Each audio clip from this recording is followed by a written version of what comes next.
just have one before it, but then as long as the other ones meet the time, we'll jump to those and then. Okay? So on September 16th, 2013, at the 6:15 meeting, the Town Hall Scituate Conservation Commission will act on the request of John P. Walsh for a determination of applicability of the Massachusetts Wetlands Protection Act and the Scituate Wetlands bylaws to build a 10 by 32 deck on property located at number 2 Dickens Row, Scituate. Abutters and other interested parties are invited to attend. Mr. Walsh? Yes. When I built the house after the '78 blizzard, He had no newspaper notification, so we're all set. Okay, sorry, go ahead. I put a deck on the house, in front of the house, a cantilever deck at the time. Mhm. Over the years, the weather has ravaged it to where I removed it. It was unsafe.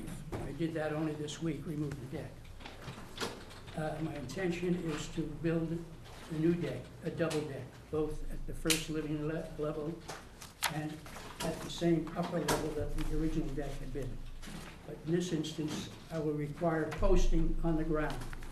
And the question is whether I meet your bylaws that I'm sufficiently far away from the wetlands to comply. Okay. I came before you people in 2008 when I put an addition on the house, which is actually 8 feet closer to Town Way than the first post that supports this new deck. There are 5 posts required on the perimeter side, outer perimeter side of the deck. The inner side will be on a boarding that will be attached to the house. I guess the question here is the fact that I am more than 50 feet from the wetlands. I can continue on without going to order of conditions, I believe it is, or the next. Right, this is the step for like a minor piece Yes, or to something. determine whether I meet the bylaws in being sufficiently far away from the wetlands, Okay, which my understanding is 50 feet. And the plot plan here, which is the same one I used in '08, will show that the 50-foot line barely touches the corner of my property. And my deck will be approximately 20 feet back from the inner side of Town Way itself. okay. Okay, And that's basically it. great. We'll just ask any members to ask any questions, all right? I don't have any. on Bill? this one. No. So the deck that you took down, Yes. how much bigger is this deck than the, That was a 20-foot deck on the 3rd floor. oh, My okay. first level is complete Got concrete. a lot of floors. I didn't anticipate the new change Yeah. to AO 17, but when I put this in 1980, I built at the 11-foot mean sea level an 8-foot wall, concrete wall, 12 inches thick, iron bar reinforced, with a footing of 18 inches thick, 5 feet deep. So that at the present time, this plan will show that the concrete topping is at 18.65 feet, and the floor level will be at 19.65 feet. That's the, then I go up from there to the 2nd story. And so I'm going to put the deck correct across the complete front of the house, 32 feet. What are you using for posts? 6x6 pressure-treated boards. These plans were drawn up by a licensed architect for me. And this plot was done by Neil Murphy back in '08, establishing my proximity to the wetlands. Thank you. Oh, good. No questions right now. Go on. Yeah, no, it looks good to me. There's a road between you and the wetlands, and it's already a developed area. Yes. Kevin? Lisa? No, nothing. Pat? No, it's, as the flood lines are currently in place, it's outside of flood zone, and it's more than 50. I would just say to, make sure you check with Neil Duggan about the type of structures for the posts, what you need to be. I'm planning to use rough Stockton to put in the sonotubes. Right, you need to check it out with him. Right. Okay. You still need a building permit.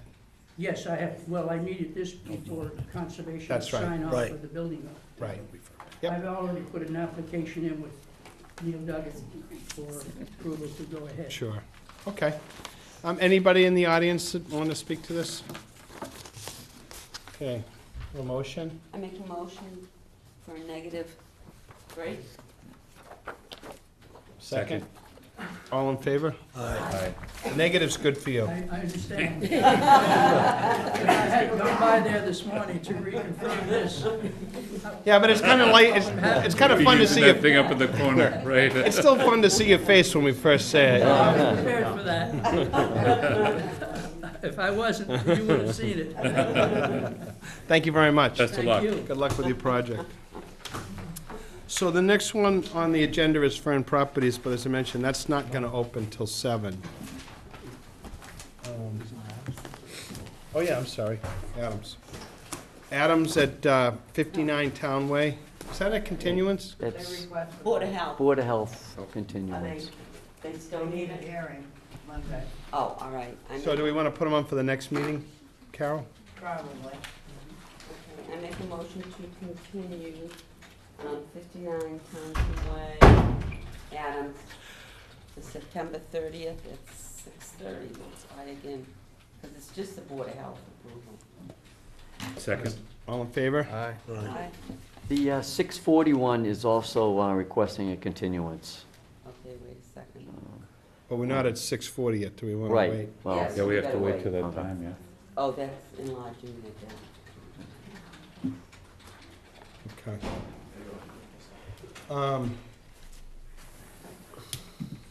All right, so I think we should probably, you wanna do some of these orders?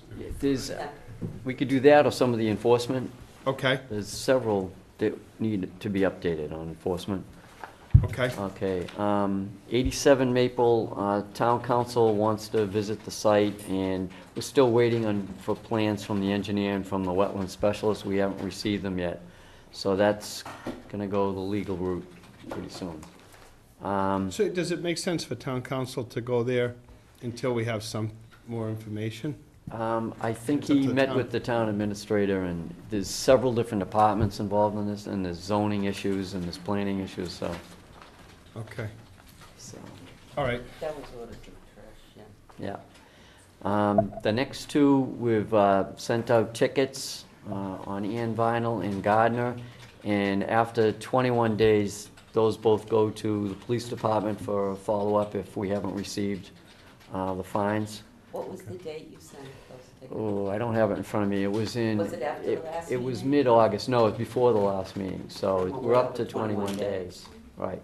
Well, the chief... Oh, mid-August, I'm sorry. Yeah, the chief has the tickets, but I think if we, as a courtesy, remind him, then he can Okay. go out and do it. 36 Indian Trail, met with the abutter, and he came in again, and we're still waiting for the engineer to submit the current situation, the elevations for this house. And they're supposed to be in this week, early this week, but as of yet, we haven't received them. Excuse me, Pat. Yeah. I thought they were supposed to be in before the last That's what I meeting, thought, too. I mean, how long are we gonna wait? They were, yeah. The fact that the engineer contacted and said he was working on them, it wasn't the property owner, it was the engineer, so we said, all right, we can, but, I mean, you can, at any point decide. No, I just wanted that clarified for me. It was So before let's the last hope meeting. by next Monday you have something, so, He said this week, this week, yeah. okay. So if not, I can email you at the end of the week and say whether we have them or we don't have them. All Okay, right. thank you. 57, that's lot 57 on Crescent. This one, they found a few conditions on the site that they weren't expecting when they started construction.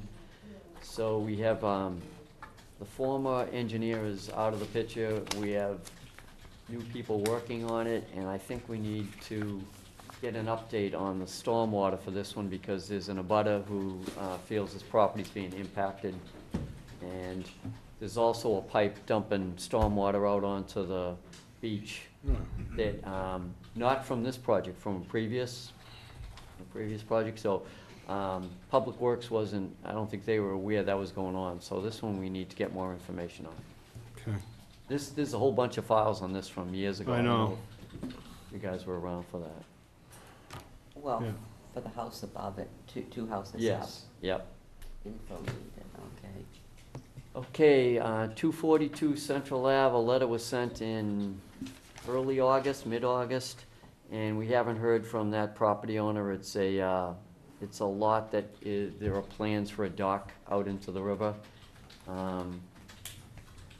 It's Mr. Bloomstein's lot, so the first letter was, we need to have you move some stuff off the marsh. As of last week, there was still some things out there. So what we've been doing is we give people a reasonable amount of time, and then we write a violation letter. Okay. So Is it time for that? I would say it's more than 3 weeks, so we could certainly do that. Absolutely. Yeah, go ahead. Has he contacted you at all? No. Okay. Okay. Is this like an excavator, or is that? No, that's That's gone, but there's gone. docks and. Yeah, and- rubber yeah, the boats. concrete that blocks. deflate, It's all good. yeah. Okay. So, Ocean Drive, we went out there the other day, we met on site with the property owner. This is the one where there's the main house, a small house, and then an empty lot that was a dune with grass on it, and property owner took the sand from that lot, and in the process, a lot of the beach grass got wrecked, and tried to put it back on the beach. So it would be tough to do the planting now, but he agreed to voluntarily replant the area that had the dune grass disturbance. So When would we want to do that, like early spring or something? I'm thinking that's probably the best time, yeah. Is there anything they can do to mitigate any disturbance or anything? Yeah, I don't know. We had talked to him, and we talked to him about, getting into the property a different way. As a matter of fact, we were gonna give him the name of the guy that does the dune plantings. He was very amenable, very cooperative in trying to make things right, so. Do you think that it's in jeopardy of any serious erosion? Well, he built it up a little bit out Berm. front, so there are some sand and rocky areas out front, so I don't think it's gonna grow in without a planting, but in the meantime, I mean, it'd probably be all right to leave it until then. Okay. And we'll follow up with a letter on this too. And we have photos of what it looked like. We have a before and after photo too, so. Okay. 111 Candlewood. Yeah. 51 Candlewood. Former agent had been working with the property owner to do a replanting in the buffer and in the wetland. I guess the wetland plantings are okay. The buffer area has become kind of a commercial tree operation, so we're going out there tomorrow to meet with the property owner, and what we talked about last time was putting in strict 50-foot limit posts so that anything within the 50 has to be taken out, and these are gonna be permanently marked, no more work in there. And the former agent said that he thought the person would go along with that. Okay. No more tomorrow. All right. 111 Summer Street. This was a call that came in last week, I think it was. Okay, this was, there's 2 houses on the lot, and there was some clearing in the buffer up to the edge of the wetland. I went out there the other day, there was nobody home, but there is work done up to the edge. So they need a letter saying that want to meet with them, and we may want some replantings to take place in there. It's mostly all buffer work, but I think you saw it, there were trees Yeah, are remaining, but all the brush and shrubs were taken out. right. I mean, I just saw from the road, it looked like there was some disturbed Yep. area. Oh, So, I so you know. did send them a letter? No, Oh, you will? I went out there, but I haven't sent a letter, but they do need a letter, so that's, Okay. when I can get a letter. 6 Clap Road. That's, Oh, this, yes. This is yeah, the that's right trail. next to the trail that Yeah. goes to Whitcomb Pines. I met with the homeowner on that one, and they said they had some tree work done, and they did dump it over there, and they'll remove it. Okay. So, It just looks like they put even more dirt there. yeah, there were leaves at first, now there's more stuff up Trees, there. and Yeah. remember, we had the other guy that came in, the neighbor, this past winter when there was a storm, and he wanted to clean up some of his trees, and we told him as long as he was sensitive to the buffer area, and now his Right. neighbor's dumping. Right. um, Yeah, and she said she understood they'd get it out of there, so I think, with the letter, we could give a time frame for that, I mean, Okay. what do you think? Because that's also, that trail is mitigation for the Whitcomb Pines project. There's a Yeah. trail that goes from the town forest on 3A, and there was a couple of scout projects that made a trail, and it exits or Out to enters. Cloud. Okay. Yeah, there's a little kiosk or sign there. Okay, so how long would you like, to have this cleaned up? Couple of weeks. I mean, it's the time of the year to clean your yard. I don't know, a month, I think, 4 weeks, by the time they can get somebody in. Did you notice, is it a buffer or a wetland? I mean, I didn't, It is a buffer to a wetland, but it's more that it's blocking the trail too. Right. So, it's. I mean, they just know they shouldn't be pushing it further back or anything to Right, get it. right, I think that should be made clear, that they right. shouldn't. Take your debris off site. Right. Yeah. Right, yeah, Okay. all right, So give them until mid-October, Frank? Yeah. Yeah. Yeah, Yeah. okay. All right, and that's it for enforcement. We have a couple of minutes. The water main work on Glades, I spoke to Kevin briefly about that. He asked me Okay. what we would think would be appropriate filing, oh, okay. and I didn't know whether or not an RDA for that location would be okay. Yeah, I thought that we should check on what This we is did. from, it's from like the post office. Yeah. Glades Road is sort of at the end of, most northern part of Glades. And they want to replace the water line from, say, the post office to the gates. To the that private. Go out to the yeah, yeah. Glades. I think too, we talked about checking what we did with the gas company recently with a similar project where Yeah. it's all contained underneath the existing pavement, and they're hoping to dig and fill on the same day. Dig, fill that, put that piece in, Right. fill, and move on. Is that the reason that they haven't repaved the road farther down from the damage last winter? I know the paving was That they coming know they're up. going to be They digging? said, while it's ruined anyway, we might as well Yeah. take a look at the water line, yeah. So when they're done, will the road be all ready for this winter? They talked about repaving, they better get moving quick on it. Yeah, Yeah. Okay. Because they really had so much damage I know, last year. I mean, it was unbelievable what the water did there. right. It exposed everything. Well, I guess that's why they want to do this stretch. Yeah. And Yeah. it's, I mean, I know that there's, when you have the ocean on one side, there's a seawall, and then there's a revetment, and then the ocean, and then you have the marsh. Yeah. But that's quite a ways back on the other side, but it's all in a tough spot, but it's all either pavement or concrete Right. where they're gonna be working. Yeah, if there was an area they needed erosion controls or something, then that might be, I think if, as long as they, like you said, they're gonna put the material back, they get it compacted, because that's, I mentioned it to them, I said, this time of year, you could start to get overwash, mhm, and obviously, we don't want more material getting swept out into the marsh. mhm. So they need to think about that, and maybe that ought to be part of their work conditions or something. Right, that they fill each day completely, okay, and not open it up all at once and. Right, Okay. All right, and then I'll check the gas company Okay. filing that we had. Okay. 6:35, is that the right time?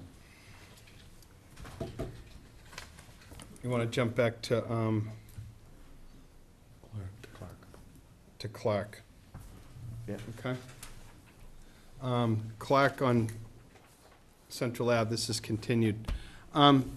Before we start this, I was concerned after the last meeting, there was questions about whether or not it's appropriate for members of this commission to act on someone that's on another board. I personally am a contractor, and I deal some with the Board of Health. Mr. Clark serves on the Board of Health. I called the Ethics Commission, but I did not get an answer back from that. So I don't have a problem reclusing myself from this, if that's a question. If anybody feels that if it's inappropriate for me to act on that. Typically, I deal with the agent, but they have the potential to deal with the whole Board of Health. Yeah, the town administrator said that town employees shouldn't be advising commission I understand, members, no, so- they did that, so I called the Up Ethics to, Commission, yeah. but I never got any answer. I'll probably get it tomorrow or the next day. Or tonight when you get home. Yeah, so I don't have a problem reclusing myself for that. And maybe that's the right thing to do without a clear answer.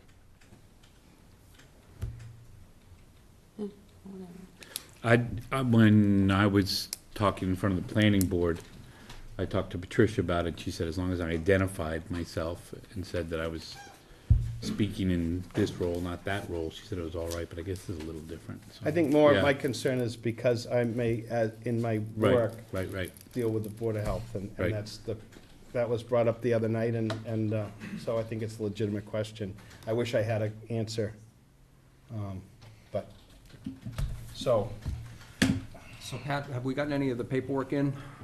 No, we haven't received anything since the last meeting. I don't know, there was gonna be a wetland plan, and a notice of intent, because we've received the abbreviated. I was gonna withdraw the notice of intent. Okay, we need to see something in writing. But, you know, we do have an abbreviated notice of intent in front of us. We haven't received the request. And I think the commission. Simple, I will withdraw my notice of intent. Yeah. Signed. So how do we do this, Pat? Yeah, that's a good question, whether we've requested information by today, we haven't received it, can we close the hearing, or do we have to accept a withdrawal at the hearing? Why can't we just deny the proposal that's in front of us? Because if they withdraw the Yeah, it's proposal, without there's no prejudice. question for us. Like, if you Right. came in and wanted to build a house and then said, you know what, forget it, I don't wanna build the house, I'm withdrawing. So would we So- go back to, if he withdraws, would we go back to the enforcement order to get everything out of there? Everything's been removed. Everything? Yep. You can have the agent go there tomorrow and check it, verify. I can attest that it's gone. Okay. Well, I think, We'll just close it? Yeah, I don't know under the Wetland Protection Act about the timing of bringing something in for a withdrawal of a notice of intent. I mean, we had a hearing time at 6:35. We hadn't received anything by that time. So I don't know if we go ahead with the hearing or if we can entertain a withdrawal. Based on what you're telling me, I would recommend that we actually continue it to the next meeting, and then we can move to accept the withdrawal. Would that work? Well, I would say if anybody comes in here and wants to withdraw a notice of intent, why are you not allowing them? because Pat said we had nothing before we opened the meeting at 6:30. We should have had something. But We're he's getting- still, right, but he's still withdrawing it. I understand that. But is it I would- considered information? I mean, I Yeah. don't care if he withdraws it, I just wanna do it the right way. Yeah, That's all. no, I'm well, doing. that's all we wanna do too. It may be that if the hearing hasn't closed, you have that period of time to withdraw. So in that case, this would be legitimate. I'm not an attorney and I don't know the answer. No, we just gotta, I've we want it received them- procedurally correct, Right, right. although it's pretty obvious what's gonna happen. So I'll stick with what I said. I would entertain a motion to continue, and then we can act on it at the next meeting, because you will have the appropriate notice. Would that work? Well, what are you gonna act on? Because he's not gonna give us anything else, he's withdrawing it. Yeah, I- So what's? Yeah, I think Richard's saying whether we Accept can it accept next. this at this meeting, and if we need 'Cause more it's time to open. get the information to that without an attorney being present here that has come across this. I haven't seen this before, so. We haven't either. I mean, I'd love to be able to accept it right now. I'm just not sure if that's procedurally correct. Right, right. I'm not either. So we've received a request to withdraw. Why don't we, that sounds like it's logical, why don't we hold off on that and find out if that's okay to do? People are entitled to withdraw. But we have to have notice, because I understand, we have to have notice, sufficient notice on whether, on anything, in order to take action, am I Right. correct? Yeah, the fact that it isn't closed makes me think that this is probably okay to do, but if we continue for a couple of weeks to get an answer, I don't know. What do you guys think? I don't see how you, like, if anybody comes in here, like, my analogy again, a guy's gonna build a house, and he comes in, he says, I'm not building the house now, I wanna withdraw my notice of intent. How can you Yeah, and we haven't tell him, closed no, yet. you can't withdraw it? Right, right. You have We to haven't continue, closed. and we need more plans. Yeah, No, we don't want more plans, we just, yeah. No, I'm in a quandary too. I don't know what's right, because I don't wanna find out next week we did it wrong. That's the only thing. That's- I do wanna accept it. I want just to put this to bed as quickly as Well, possible. what would the harm be? I I mean, say we're there's not no going harm. forward, the stuff has been removed, we're not gonna go forward, or there's a tacit agreement of some sort. Yeah, hold on, I don't know what the harm would be, but Well, can you do it in two parts? Russell didn't, Mr. Clark didn't provide the information, so therefore it's denied, and then he wants to close it, so it's closed. Done. Then our end's completed, his end completed.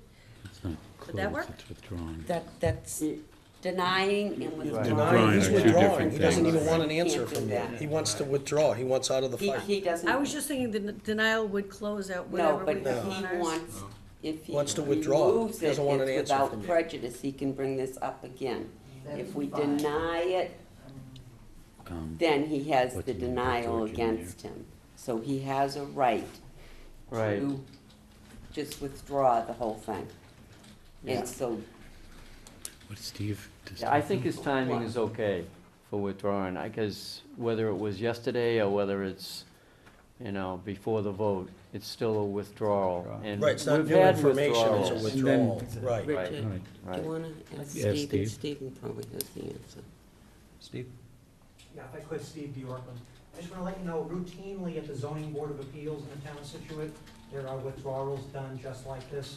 And we've done it where you just write a note, like, I think you just passed a note saying that he's denying. And that makes it so that the people. That don't he's have to come withdrawing, back out okay. again.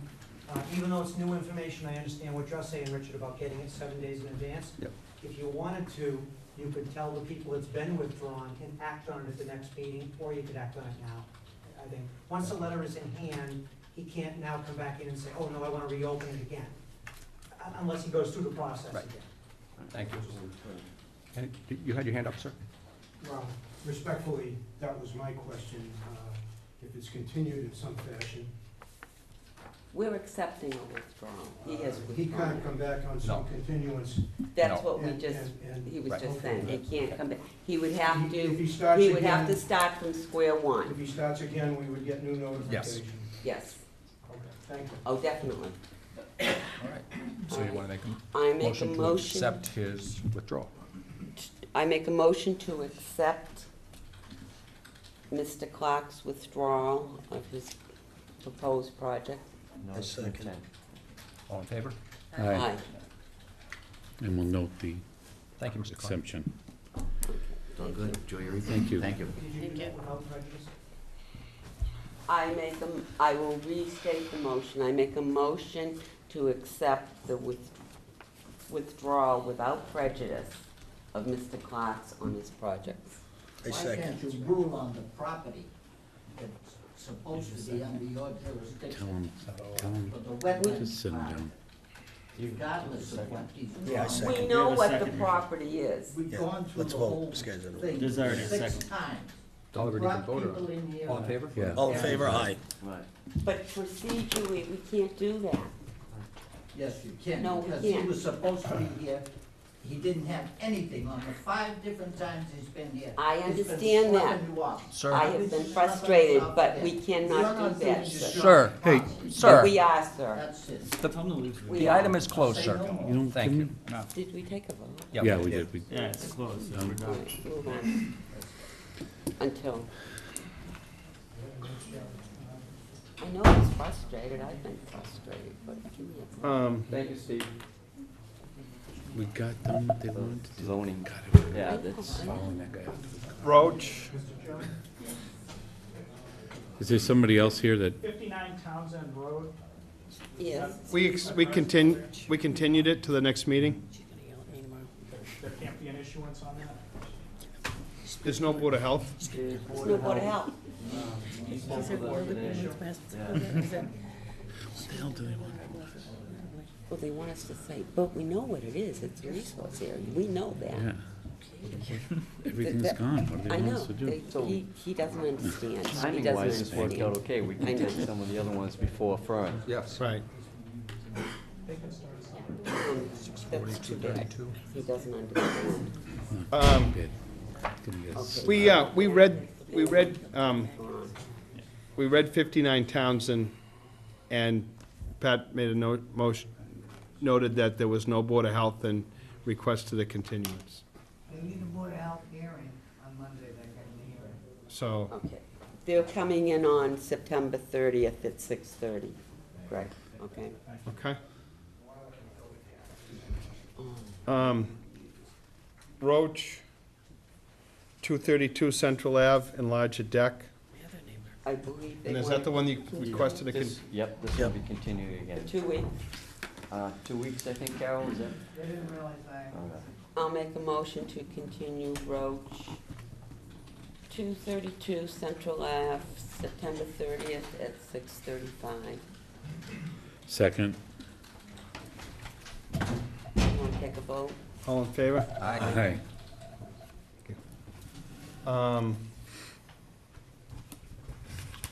O'Hearn, 64 Oceanside Drive, elevate.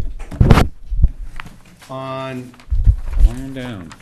September 16th, 2013, during the 6:15 meeting, the Town Hall Situate Conservation Commission will act, oh, I'm sorry, I got the wrong one. Get my glasses. Do you want a pair of mine? I've got a bunch. They're at, Oh, I premium have an tonight, extra huh? here. Do you need Yeah, you reading got two in your glasses? head now. On September, that'll look great.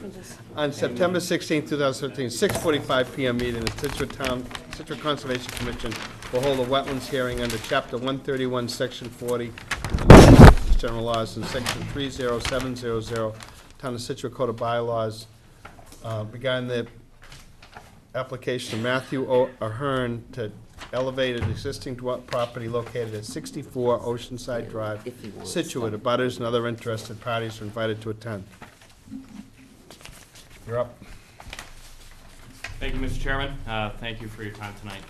Basically here, I'm a permanent resident here in Scituate with my wife and 9-month-old son. We've. You're Mr. Ahern? Yes, I'm Mr. Ahern. I apologize. And ultimately, we've had sustained significant damage at our house the last 2 storms. And we're now in a place where we're ready to take advantage of the FEMA grant program and elevate our house approximately 2 feet. For your information, we've checked with the new flood maps. There's been no changes to our house and to where our home is located. So we're asking for your blessing if we can elevate our property. How many feet? 2 feet. That's not gonna save that garage. We're not planning on saving the garage. We're filling in that area underneath. Okay. So the garage was never really intended to be used as a garage. It certainly can be. Okay. Do you have any questions? Bill? Yeah. That's what his house looked like last year after the storm. Okay. Kenny, any other questions? No, I think it's a No? great idea. Good. No problem. Got Great. slammed. Lisa? Any comments or questions? Oh, he doesn't want them. No.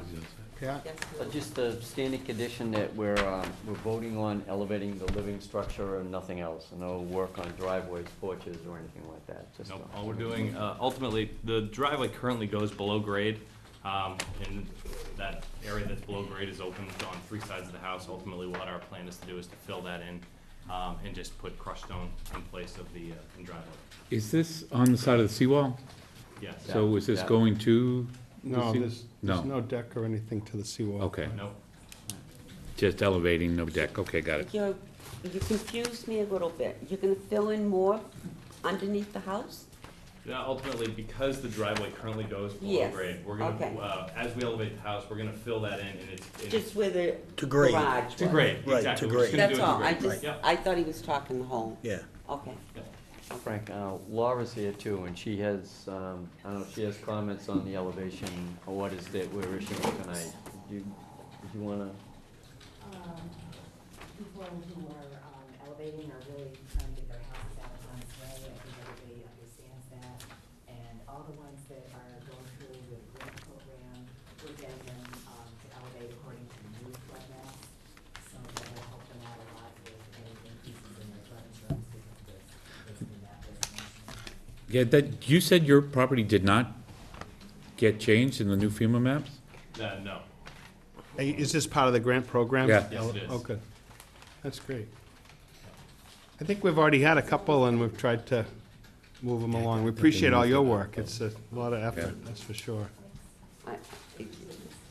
So you're good with that, Laura? Yeah, all right. Anybody else in the audience for 64 Oceanside Drive? So there'd be sort of standing orders, would make sure that, material doesn't go off-site and things like that. Yep. Kept clean and neat and that sort of thing. Yep. Carol has them for tonight too. She has the orders, I believe, drafted for all these because of the timing for the Yes. grant program, so. A lot of times, depending on the complication of the project, we may take till the next meeting to issue the orders, but because these are all pretty standard, we're gonna try to issue the orders right away, and that hopefully will expedite your work as well. Okay. Between the planning board trying to get this done, and, or Laura's work with flood mitigation, and, so hopefully you guys can beat the weather. I know. Okay. We're buying a lot of plywood this winter. Frank, could I? Hope it's all on sale cheap in the Yeah, spring. me too. Frank, I just have one question, and it kind of will go for all 11 that we're gonna hear. They have to go by what the grant program says and the building department as far as how they raise the house. And, are there going to be any that would just be raising, like, some have full foundations? They are going all on pilings now, Well, right, we'll look at, years? each one of the projects has a Okay. plan, so we'll look Yeah. at those as we go. Okay. I guess I'm missing, Well, no, I just am trying to, because we are gonna go through these quite quickly, I just wanna make sure that I understand that there is a set of, rules or regs that they Basic, all yeah. have to go by. Well, Okay. it But all each one- depends, but there's the- no one-size-fits-all, like some places can have foundations with knockout panels, some will have Depends if it's in a B concrete zone, piers, an AO driven zone. piers, That's what I'm right. asking. and I don't know if Okay. you remember or not, but there was a applicant that was in here the last time, meeting before, where they're actually trying to salvage the concrete foundation, but their structural engineer felt that they could modify the foundation, and reinforce it and have breakaway panels. So they're not all gonna be exactly the same, but they do need a structural engineer to stamp the plan, they need a surveyor to certify their elevation, and then the building department, and, as Laura knows, they're not gonna get the money without complying with those other requirements. Right. So I think Okay. there's a pretty good, That's all, I just wanted to, just feel, because I if know they're we are gonna gonna expand the waste- footprint or make other changes like that, then we would also take a look at that, or if they wanna But I alter, say, the. don't think by the grants they can, isn't it just existing? Well, for doing that work, but if, in conjunction with that, if someone wanted to redo their driveway or do something, they could still have that as part of Okay, their application, but the grant's not paying for it. okay. The grant really only is for people just elevating the house. If you're adding shed dormers, decks, or anything like that, the grant isn't really the right vehicle for that. Right. And we don't, the commission doesn't care about that. What I'm saying is, you know, that some people will come in and just do what this is. They're just literally lifting the house and maybe a little bit of filling if it's a depressed area. But someone else might come in and say, gee, while I'm doing the project, I want to redo my driveway and whatnot. Not getting the money from the grant, but they could make it part of their filing. The way the grant is structured, if someone's doing other work on the house, they really shouldn't do that until the grant is completely closed out. But if we issue a set of orders, they don't have to do two separate filings from I us. think from the grant standpoint, it would be better. I don't want to prolong this because I'm not sure that it really is that Applicable important for here, everybody to hear it. But with the grant, they're quite strict about what they'll fund and what they won't fund. And if they see a lot of other improvements going on, I think it could jeopardize somebody's opportunity to get the grant. The other thing I wanted to mention is as far as what Penny was asking about, the properties that are in the AE zone can have a solid foundation as long as there are the openings in it. The ones in the velocity zone have to go on pilings. A lot of the ones in the velocity zone, and, you know, I don't wanna put anybody on the spot as far as, you know, their money or their finances, but a lot of the ones in the velocity zone, which this one isn't, will get 100% reimbursement. So, those ones, you know, I think you'll see quite a few of those, and those will all be on pilings. But FEMA also reviews the plans after the building permit is issued. The person can't just go out and start building, they have to bring the plans back to planning, and they go back to FEMA, and then they come back eventually to the contractor. So in that process, if FEMA sees something that they think is too much of an obstruction, they will approve the work. So hopefully everything goes smoothly at all the stages in this, so we can just move ahead and do it. Still need a motion to close. Is there anybody in the audience, anybody else in the audience for this? I make a motion to close. Second? All in favor? Aye. Thank you. Good luck. You're welcome. And Yeah, we're good gonna- luck this winter, let's hope it's a little. Frank, we're gonna vote again later to issue, or are we closing and issuing, or? I think we just do the We're gonna orders do at the end. Okay. At the end. Do we want to do one more of these, or do you want to get started? Well, I guess we have to do one more. One more. Go ahead. Johnson, 119 Turner Road, Elevate. Might be fall outside there. Second floor.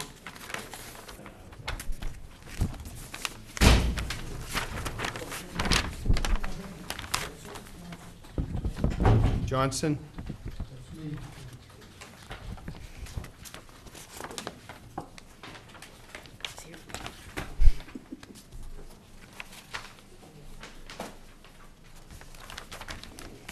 Can we set it up here or will it be from here? I think, where did we say that the camera could pick up the map? Over here, right? What do you think? Right where it is? Yeah, I gotta read Right. it. Yeah, that's good, okay. Yeah, that's good. On September 16th, 2013, at 6:55 PM, the Town Hall Situate Conservation Commission will hold a wetlands hearing under Chapter 131, Section 40 of the Massachusetts General Laws, Section 30700, Town of Situate Code of Bylaws regarding the application of Philip Johnson to elevate an existing dwelling on property located at 119 Turner Road, Scituate.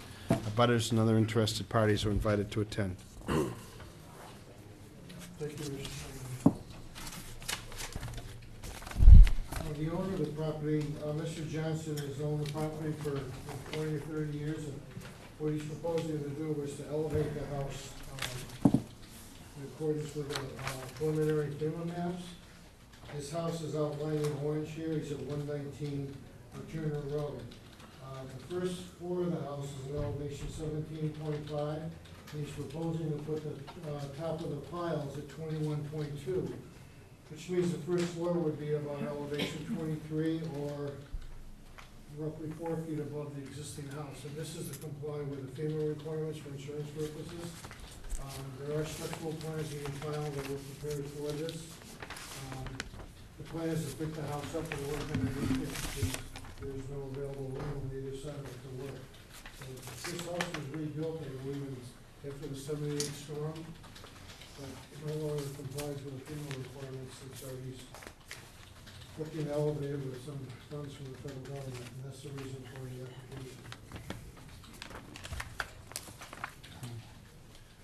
Penny? No, I don't have any questions. Bill? No, sir. No questions. No question. No questions? Pat, do you have any comments? The foundation, the existing foundation is just gonna be removed and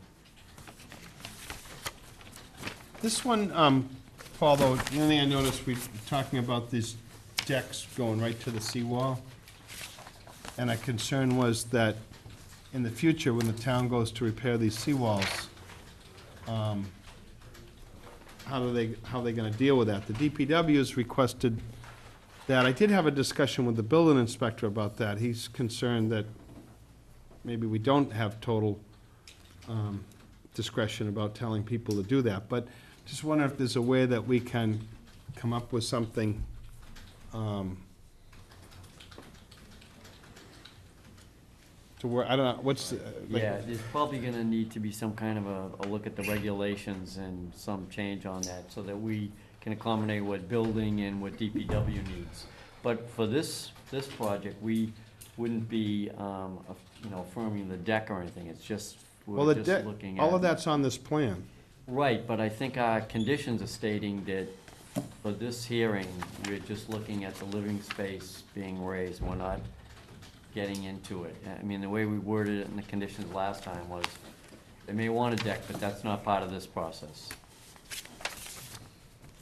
And these homes have existing decks there now. I know. And the plan is to keep them there, they're going for the grant to pick the house up. Is the decks gonna be below the flood elevation? Most of them are, for them now. Right. So Laura, they're not touching the deck. They're excuse not me on- 1 second. Laura, does the grant pay for the deck as well?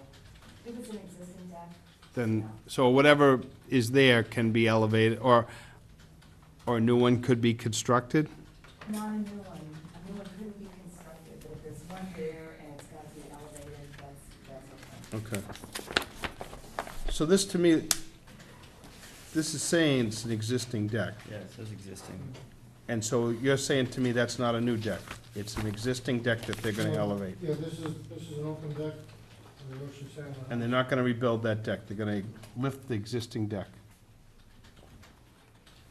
Yeah, he's gonna keep the deck in place. He's going to lift not gonna the lift the deck. existing deck? Are you lifting the deck, Phil? Yes. Okay. So this is the size of the existing deck now? Pardon? Is this the size of the existing deck Yes. now?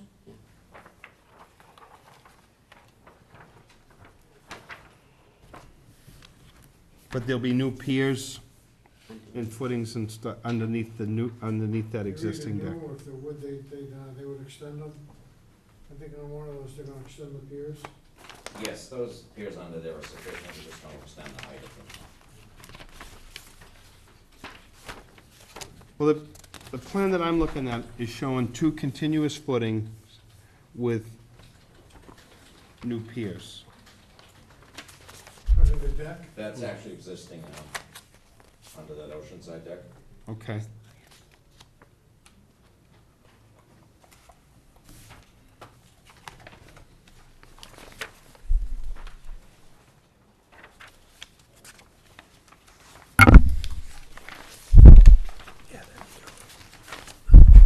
Okay. All right. Okay. Anybody else? Anybody in the audience? Okay. What about Pat? You Pat? all set? Yeah, I mean, if it's existing, Yep, they're not asking for anything different. okay. And, we're concerned about elevating the house as part of the grant program, Right. so. Okay. Well, fight that one when the seawall falls down. Yeah.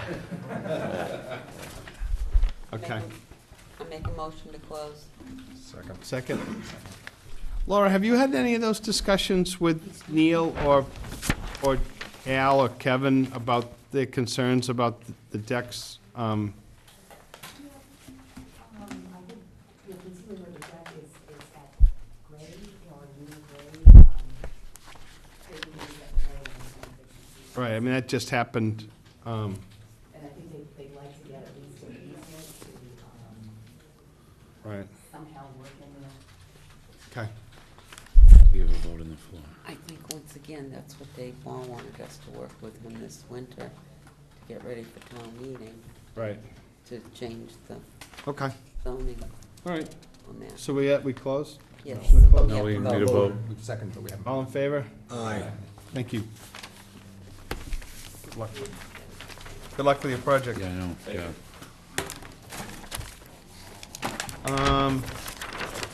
Do you want to I'm gonna give Dave a go call to to see what he wants to do here. Fern and then Come up come with back some to these, or what do you want to do? Yeah, well, we have a lot of people and we told them 7, but it's up to you if you wanna.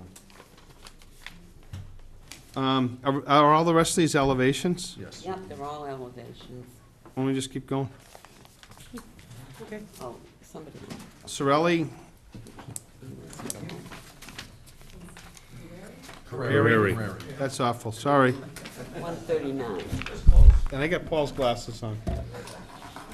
Prairie, I apologize. 39 Turner Road, elevate, 139. 139.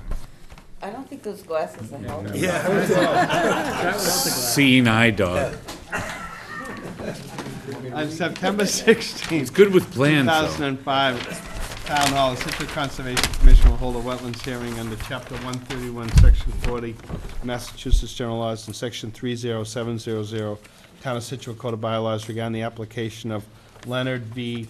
and Elena Carreri to elevate an existing dwelling on property located at 139 Turner Road, Situate. Abutters and other interested parties are invited to attend. You want to make fun of me, Mr. Marabito? Yes, you can.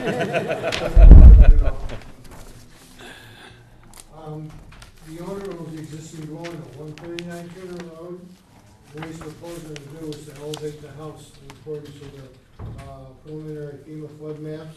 And for this, the existing house is outlined in orange on the plan. In the front of the house, there's a small open deck, and on the west side and on the ocean side, there's a covered porch. And on the ocean side of the covered porch, the seawall is an existing open deck. This is an old foundation that goes right to the ground, and what they're proposing to do is they're gonna pick the house up and move it over to the property to the east, owned by the Yorkland. And then what they'll do is install the concrete piers as shown on the structural plans done by Anderson Structural Engineering. The existing decks and porch are gonna be elevated as well. The plan show an extension to the existing wood piers in the front here, and the details are on the plan as well. So this is very similar in nature to the previous one you saw. The only exception is that they'll be moving that house off-site to install the piers, the concrete piers. Okay. I have a question. On the picture, it looks like it's new. I'm sorry, this, I'm sorry. No, I didn't mean to cut you off. So in the picture, it just looks like the deck is new. The deck, Yeah. we surveyed this in the last month. What this plan shows is what's out there today. That could have been rebuilt after the storm too, Lisa.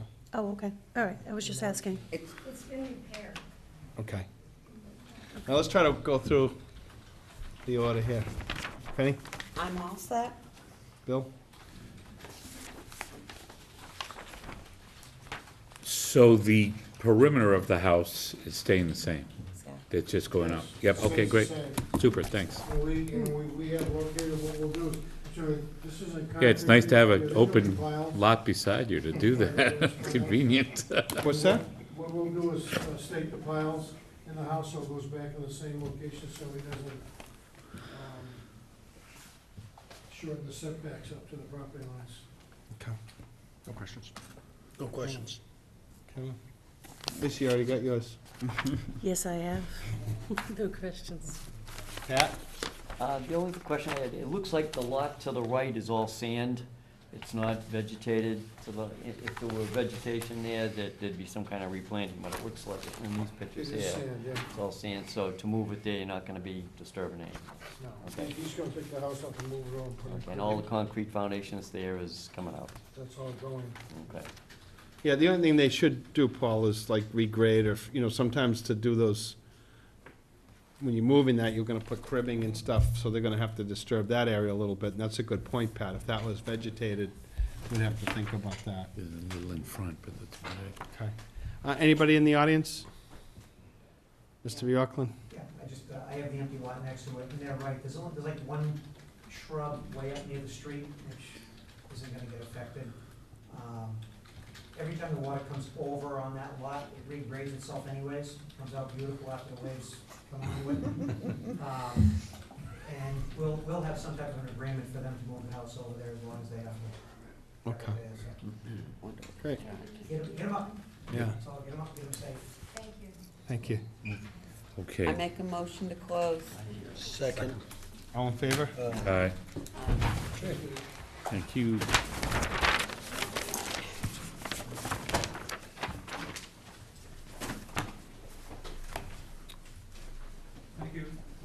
Thank you, good luck. Sorry about that.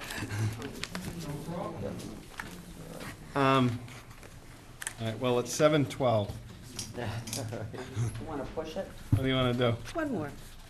Well, it's supposed to be 7:15, unless you guys want to do something else for 3 more minutes.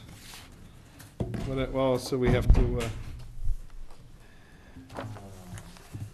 I could start reading the old orders from last week. sure. You wanna do that? Well, do we want to just do one more while we're, Well, that's Yeah. what I was wondering. Were you looking to fill in some Paul, are you minutes or not? representing any other people after yourself, Next one? Yeah, there's like 5. other than yourself? Bureau? Yes, there's, one at 7:35 and 7:45. So let's just, I think we should just get going on to Fern and then, all right? All right. It's gonna be a long time. I didn't set the agenda. Listen, you sat there and I was trying to get help and you ignored me again. If you'd stop ignoring me, Let me get out of the way. I wouldn't have put them so late. It's your fault. So where's that Since first we're gonna cliff? be sitting for an hour, I'm gonna go in this room. Could we take, Richard, could we take a 2-minute break so I can use the ladies' room before we get into the marathon part of the night? Pat, will you introduce the people? I think,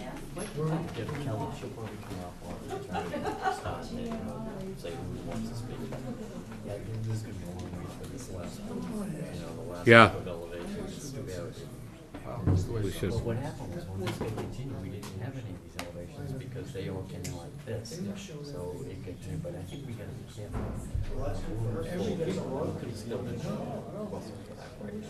Yeah, right.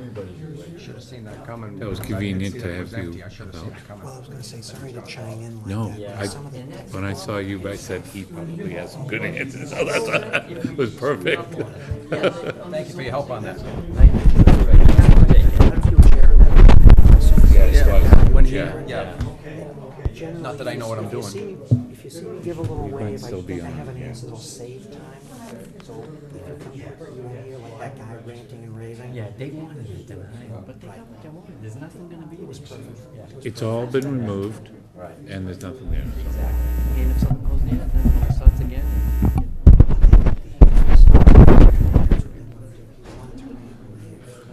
He's doing a good job of it. Thank you. Thanks for your help. very much. That whole thing went okay. I mean, denial would have felt better, but in the end, you get the same result. And then all the abutters can now say, well, stuff's I gone. don't know if we're still on here, so be careful. Can we turn this off? No, we can't, right? So, but help me out here now. So what am I gonna do in the beginning? It's just continue it. Yeah, so it's continued, and we mutually understanding with people to present. Yeah, but do we know who they are? Well, Brad Holmes is, yeah, he's the wetland guy for the applicant. And then there's another guy, they have a habitat specialist who I've never met, their name isn't written down, but they'll introduce him. Then our guy, Dave Johnson, engineer, the city with the bluish gray shirt, he's gonna be ours, so after they're done, he'll get out and speak. So how many other people are here for, you guys are here for an elevation? Is Yeah, that the they're only they're people? last, unfortunately. You guys, This one, this is a big one coming up, unfortunately. But you'll learn a lot about wetlands and habitats and turtles and. with him is a small person from Beals and Thomas, so she'll speak to her understanding of the natural heritage stuff. So you got my email, right? What? You got my email, big long email? Yeah. In there, it's kinda, it's long, but if you ever need me to. Well, I just want to know how to get it going, because I think it'll flow after that. Yeah, it will. It'll probably be Deb Keller or Watsky. No, But who's going to go first? Do we know who's going to? Oh, it'll be, they'll decide. let 'em- Yeah, Okay. it'll be Deb Keller. is she gonna start ranting and raving about having our own person? I told her on that, at the end of this, when we continue, at the end of the meeting, we Then we can can- talk about it. okay. Not as much relates to that project, but for any kind of project. It's a legitimate thing to bring up, but everybody should be in on it. And we may find this person great. And we don't have to go any further, right? Right. Okay. But you may not even decide tonight. We may say, we need to get our thoughts together and figure it out. We do want a good wetland person that can say, yeah, that makes sense, and that doesn't, you know? That would be the next meeting. Maybe, they'll people will discuss it tonight. We don't have to see it. Right. So once they discuss it, then we'll figure out what we want to do. You know, One other thing, should I will definitely, if we do something on this next meeting, I would mention, but should I even mention tonight that the first meeting of October will not be? That's the 16th? Yes, I'll mention. Hot air. Yeah, because if they want to continue to. We can do something the 30th, but It's probably I know. too soon. I was So correct. they really, that's an option, but, Okay. yeah. it's all ready to go. All right, wait a minute. Wait a minute.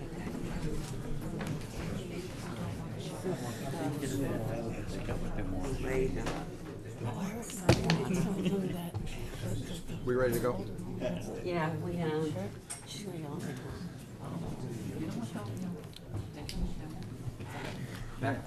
I just said they won. He withdrew the request for permission, and the Senate bill won. Right, people don't care. Bill, did you read this? The open comment? Okay, we're going to reconvene, please. We're up for Fern Properties, 214 Clap Road. This is a continuance from the previous meeting, and we're open for business. Who's up first? Good evening, members of the commission. I'm Matthew Watsky. I'm here as counsel for the applicant. Thank you very much for your attention. I have with us Deb Keller, who you had make the initial presentation to you last week. And the other members of the team with us are Dan Wells, Iowa Ecological, and the striped blue shirt behind me, and Brad Holmes, who's our wetlands scientist, who was involved in all the site work that determined the wetland boundaries. A little bit of introduction. Dan Wells is a wildlife habitat expert who's been in the practice in dealing with wildlife protection through hydrological and other experience prior to that for 12 years. Now also serving as a consultant with Guided Consulting, as undergraduate and graduate degrees dealing with wildlife as well. So someone well versed in wildlife issues. I'm not sure exactly where the hearing left off at the last meeting. I know that the commission is interested in hearing about the basic status of the Natural Heritage Endangered Species Program permitting, and a discussion from Dan about how the project will or will not affect the real tools on site. Before I hand off to Dan, I know that the commission is interested in knowing where things stand with the Natural Heritage and Endangered Species Program. Believe that you've been copied on a letter, it was August 22nd from the Natural Heritage Program, which indicates that the project as it's been conceived and designed is eligible for permitting under their program. So the question may be, why are we not proceeding with that yet? And the answer is, we are in fact ready to go forward with that with one key decision that needs to be made, and that's as you're familiar with the site, there's I think it's 8.9 acre area that's not to be developed, and the design and the intent of the developers all along has been to preserve that area. That's one of their goals in doing the FOSD permit application. The question is what is to become of that property in terms of ownership and control of it. For the Natural Heritage Program permit, when we file the application, we need to provide them with the information on what our intent is to preserve that property long term. There are basically three choices.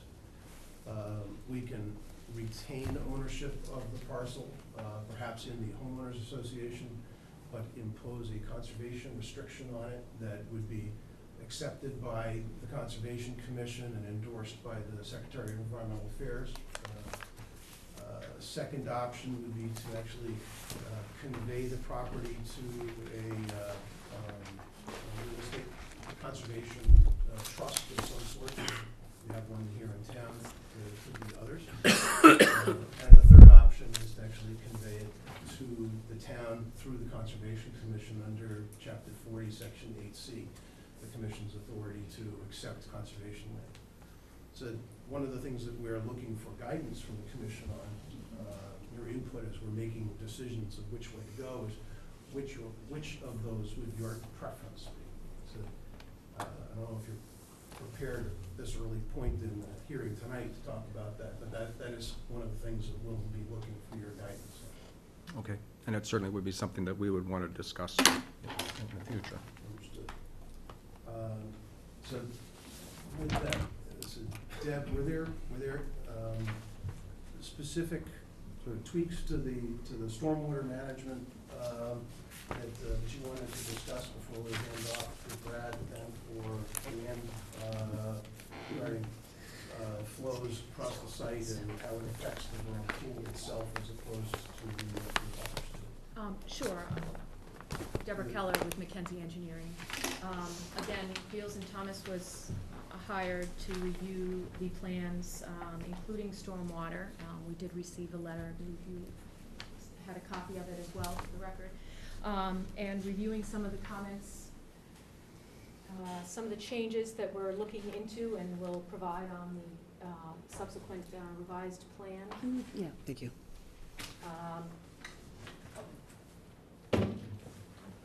We'll include looking at number one, some additional rain gardens. Right now we have a closed drainage system coming from the rain garden in the cul-de-sac of the roadway and conveying the flow back to the rear infiltration basin.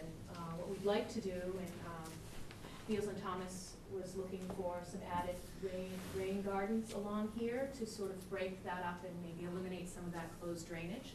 So there's two locations where we have potential to add rain gardens to follow that flow through to the base, to that rear basin. Just up here at the front near the cul-de-sac, and then we skip a short section where it's a little tight to maintain that, and then another smaller soil down here, or rain garden. So those will be incorporated. We have looked into some of the comments in regards to soils for the site, and we've concurred. We made an adjustment to the infiltration rate for the basin in the rear and feel as though we can provide supplemental drainage or revised drainage to show that it still complies. As for soil testing, we do have 2 existing soil tests within the basin which comply with DEP regulations for soil testing and groundwater determination for the basin. There's some cleanup work with regard to O&M plans.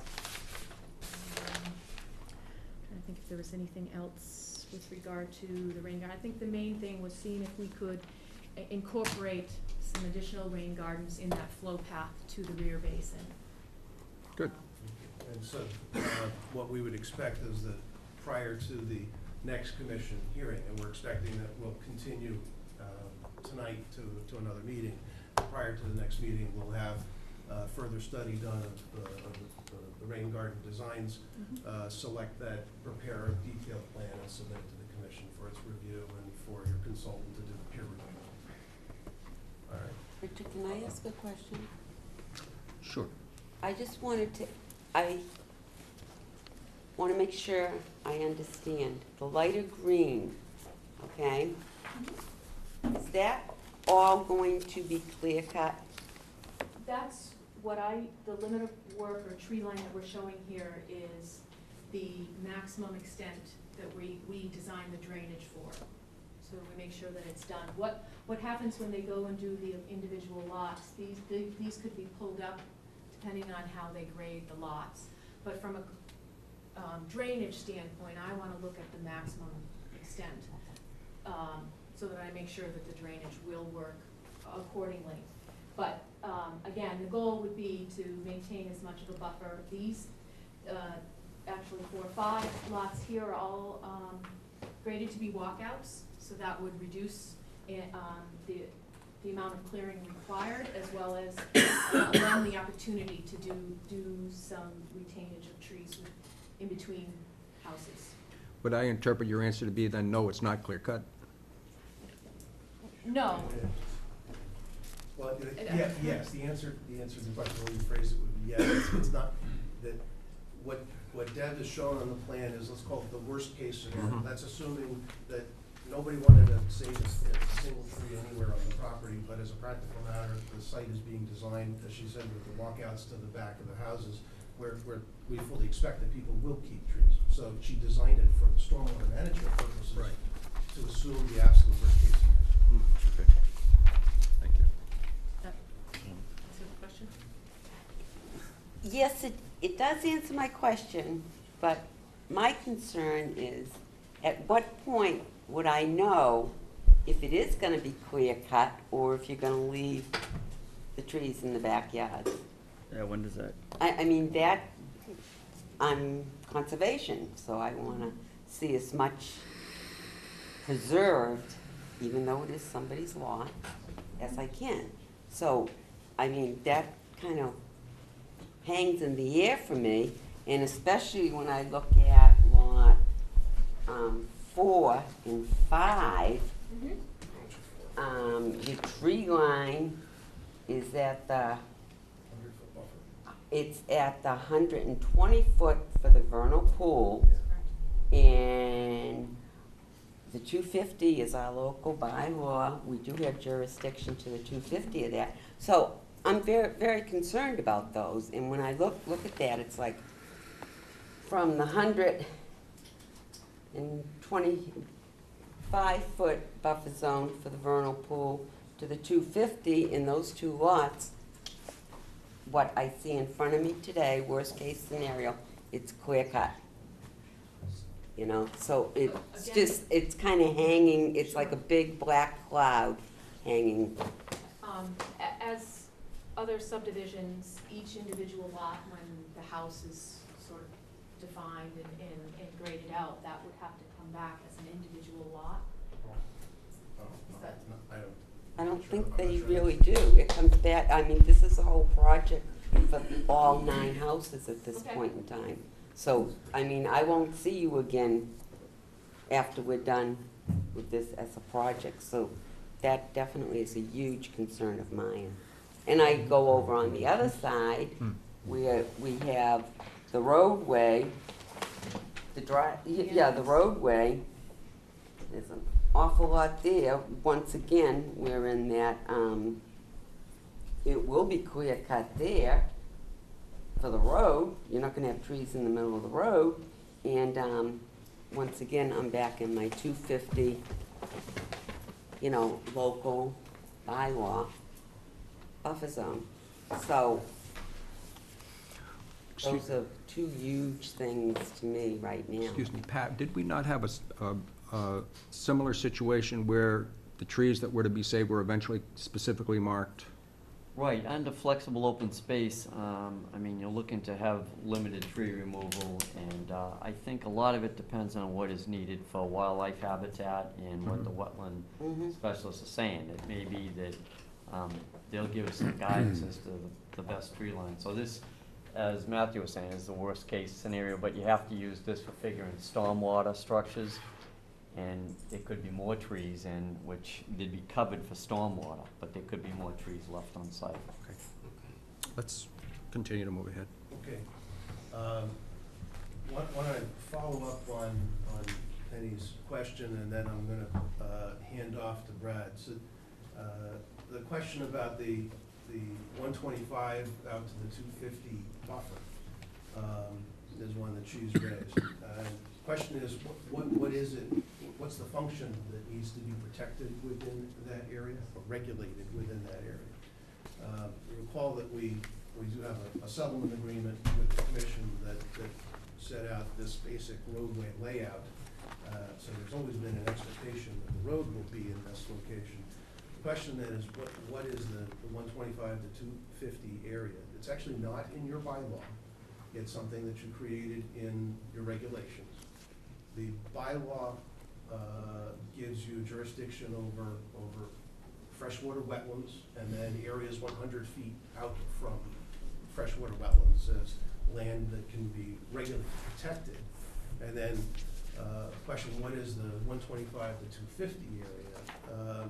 It's something you created in the regulation. You actually have two definitions of vernal pool. So you have a definition of vernal pool in 10.39 that identifies and describes the vernal pool as the area that's the maximum extent of flooding out to the mean annual flood plus 100 feet is to be protected. And then in 10.04 of your regulations, you then describe the functions of a vernal pool and the reasons why it should be protected, and include a provision that buffer zone to the vernal pool should be regulated within the 0 to 125 foot area to try and achieve a no touch. And then the 125 to 250 is subject to review. As I look at that, you have a distinction between the two, as there's a distinction between the area subject to protection as opposed to the area subject to regulation. The function that you would be protecting in the area subject to regulation is to ensure that the area subject to protection is protected.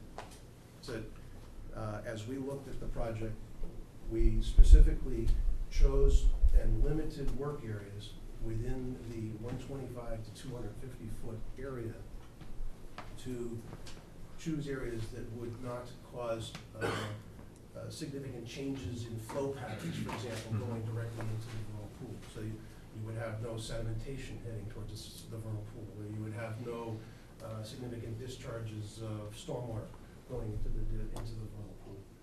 So yes, there's work that's within your buffer, but the actual resource area, the vernal pool itself, has been protected. So with that, I'm going to hand off to Brad right now, and I'd like Brad to describe sort of how the resource areas were identified. And this is called as a refresher. Remember, we have the ORAD, the SORAD actually, that's been agreed to, so that's fine. The resource areas have all been set. I think it makes sense to have Brad describe how that process went forward. What resources did you see out there, and how was the vernal pool limit described? Sure.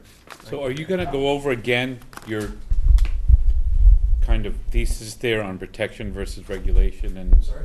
is that gonna be covered again in the protection versus regulation?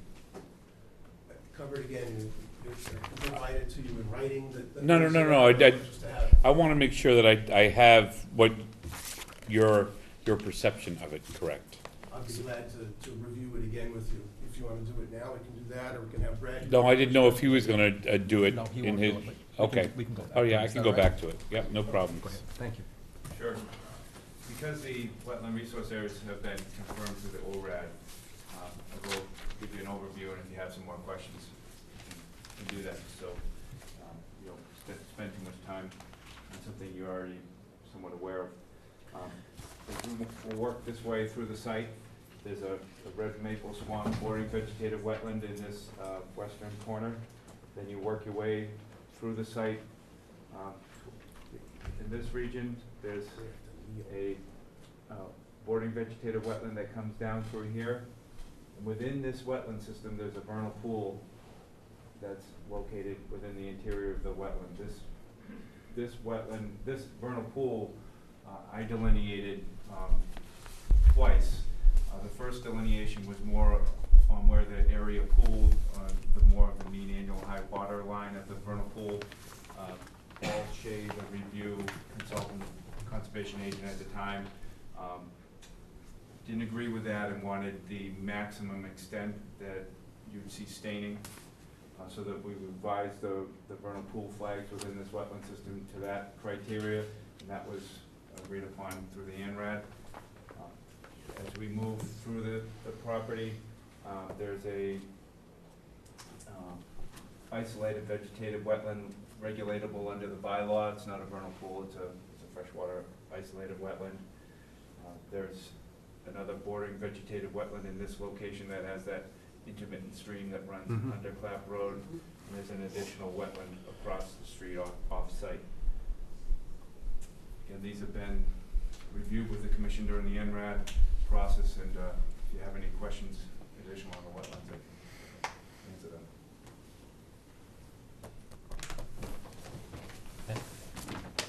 Yeah,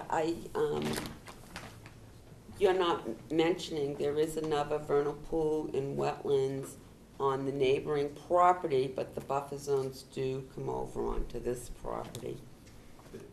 There are two off-site vernal pools to the east. Yeah. And these have been located, and Jeff, you can probably help me out with that. McKenzie Engineering located this with coordination with Paul Shea at the time, from other plans and data, and because they're off-site, obviously couldn't get on there and delineate. Right. Yep. That, those were also included in the buffers were included in the NRAD as well. That is correct. But I'm just saying the buffers do come on to this property. That is correct. You're That's right. all I want you to mention. Sure, I didn't mention the buffer zones. Apologize for that. We do That's have the okay. 100-foot buffer zones and vernal pool buffers as well. Okay, good. Sticking to the wetland resource areas. Okay. Thank you. Thank you. Any other questions? Anybody else have questions for now? All right. Okay. Next.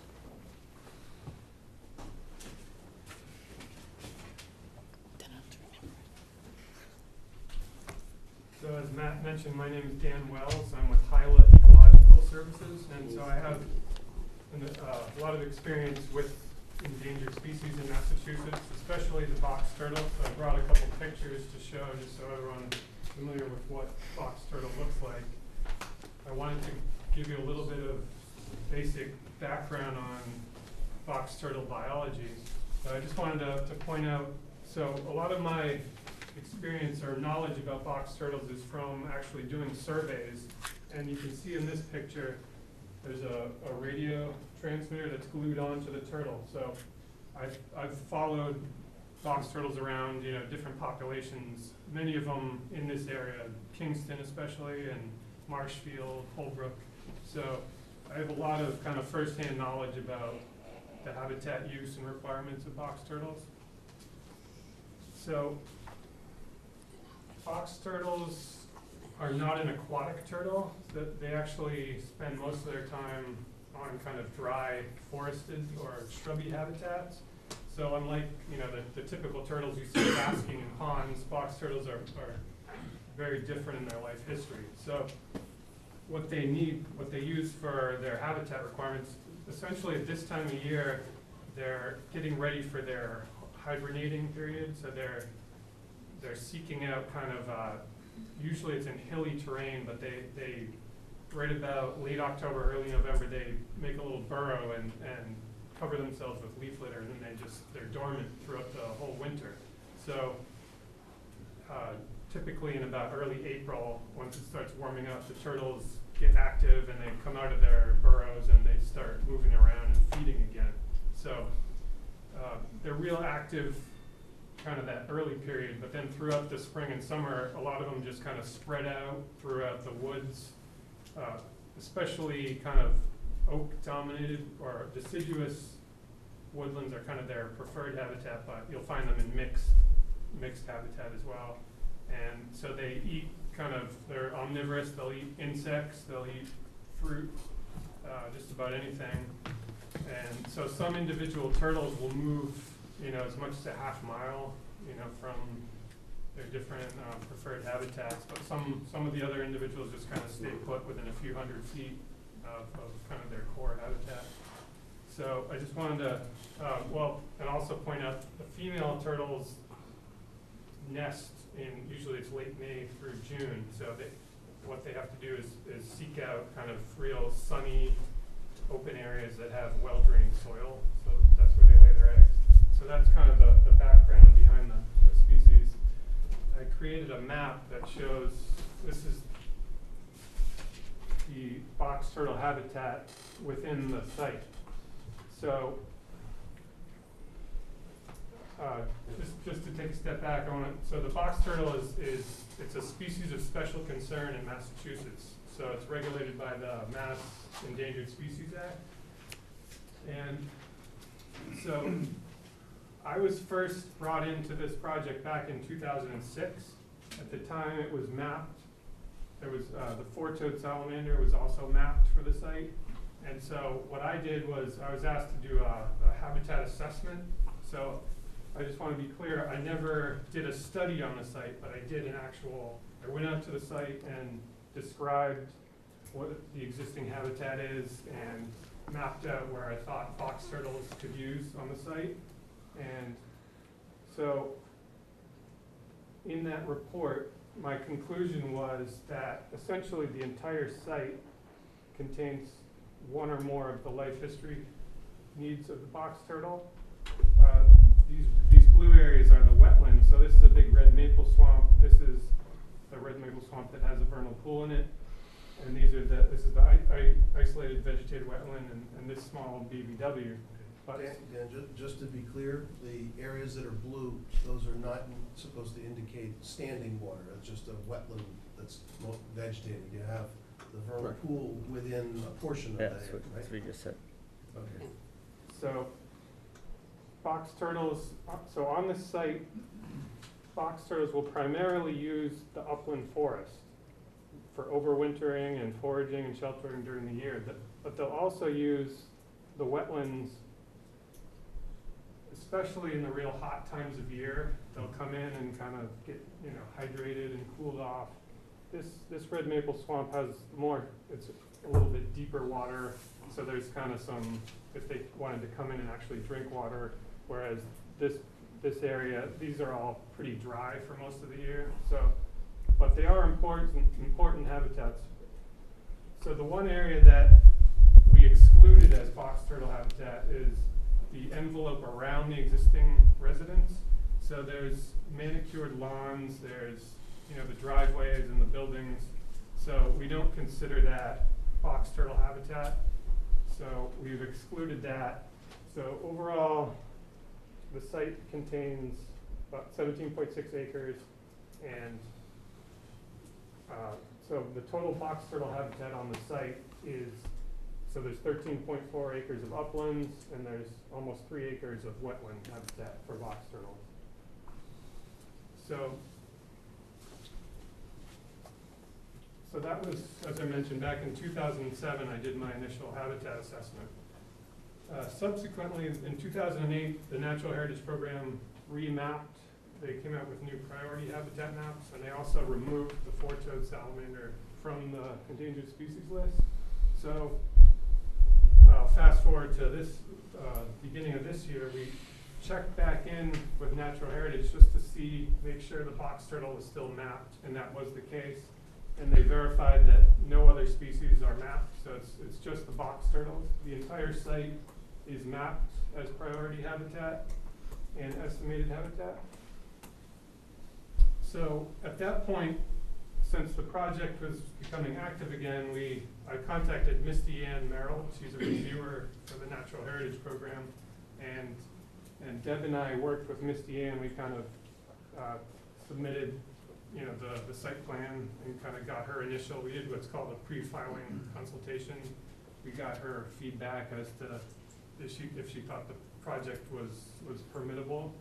And so at that point, we were ready to file the notice of intent. So we filed the MISA, what's called the MISA checklist.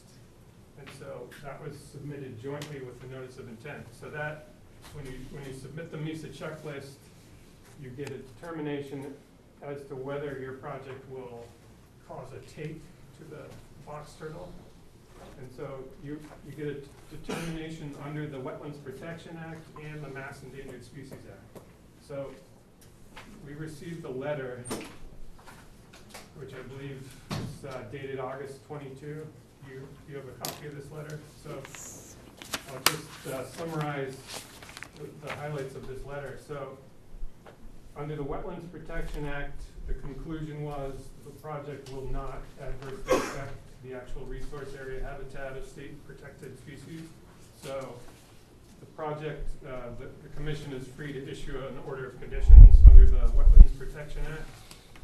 But under the Mass Endangered Species Act, it was determined that the project will result in a take. And so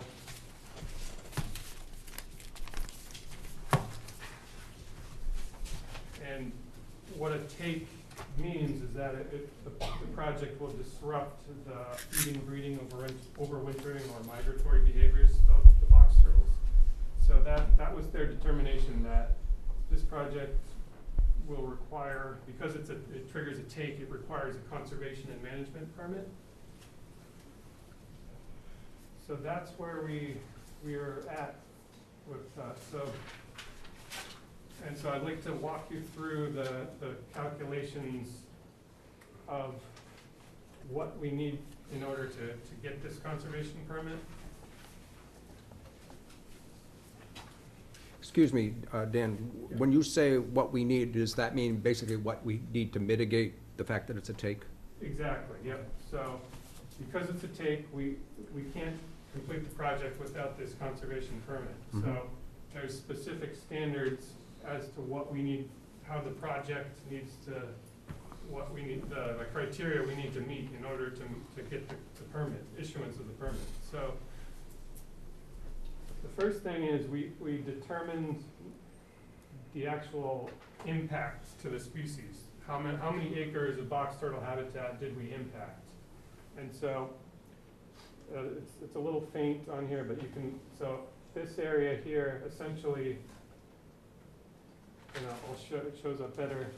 So Natural Heritage is considering everything inside this line, and this is the line which separates the development from the conservation parcel. Mm-hmm. So even though we're not planning on developing every square foot inside this line, Natural Heritage has the position that because some of this land, at the point you were bringing up, it's not all permanently protected. Their position is that we have to count this the entirety of this, everything inside this line as the impact. And again, we're not impacting these wetlands. So, but that number, so this area, the area inside this line comes out to 8.67 acres. They agree with us that this already developed land is not habitat that's being altered. So we subtract that from the 8.67 acres. So we come up with a total amount of box turtle habitat impact of 7.44 acres. So under the conservation permit, that's our impact, is 7.44 acres. Now, in the Mass Endangered Species Act regulations, there's a performance standard for, depending on whether the species is endangered, threatened, or special concern. So in this case, the box turtle is a special concern species. So therefore, we have to multiply those 7.44 acres by it's a 1.5 to 1 ratio. So we multiply this by 1.5. So Special concern is an elevated status from it's the endangered. lowest, so Oh, endangered okay. is the most. Okay, So endangered has a 1 to 3 mitigation ratio. Then there's threatened, it's 1 to 2, and special concern. So it's the lowest Okay, tier of gotcha. the species. So by multiplying this 7.44 acres by 1.5, we get 11.16 acres. So that's that's the performance standard. In order to get the conservation permit, we have to mitigate for 11.16 acres. So there's different options. You can mitigate on-site, you can mitigate off-site, you can contribute to research, scientific research. So the MISA regs give you different options for how you're going to mitigate for those impacts. So the preferred option is always on-site land protection. So that's what we have here. We tried to maximize the amount of land that we can protect on site. So that's where conservation parcel D comes in. So this, and I just wanted to step back.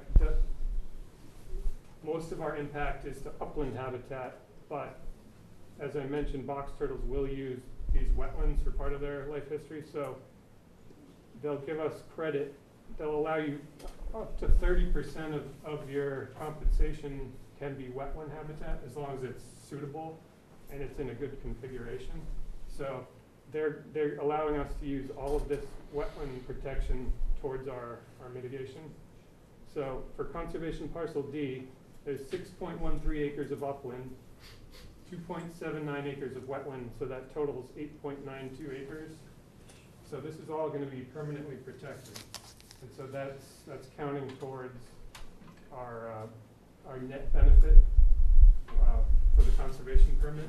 So what we did was we had that 11.16 acres of total mitigation amount. We can subtract 8.92, and that leaves 2.24 acres that we still need, that's in addition to the on-site.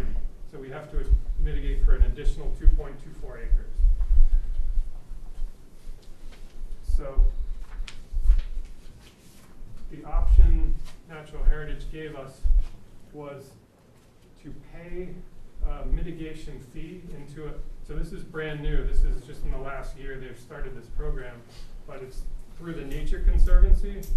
And the Nature Conservancy you will essentially pay a set acreage amount for your total acres of impact.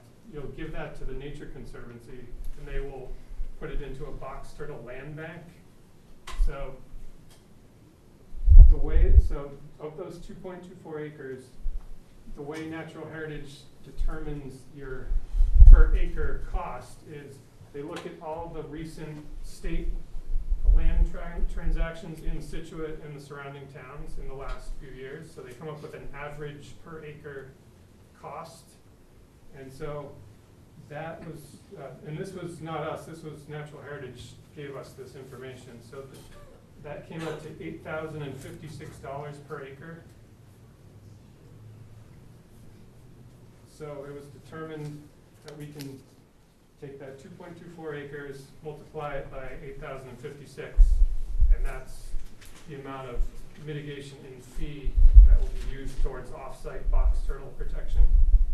On top of that, so that comes up to just over $18,000. They also charge an overhead fee. So the total mitigation amount comes out to $20,200. So that will be given to the Nature Conservancy, and then it's up to them, working with Natural Heritage, to figure out land to acquire that's, to be suitable box turtle habitat. So that's out of our control, what they do with that money. So this was all kind of agreed to informally, and so I just wanted to point out in Natural Heritage's letter,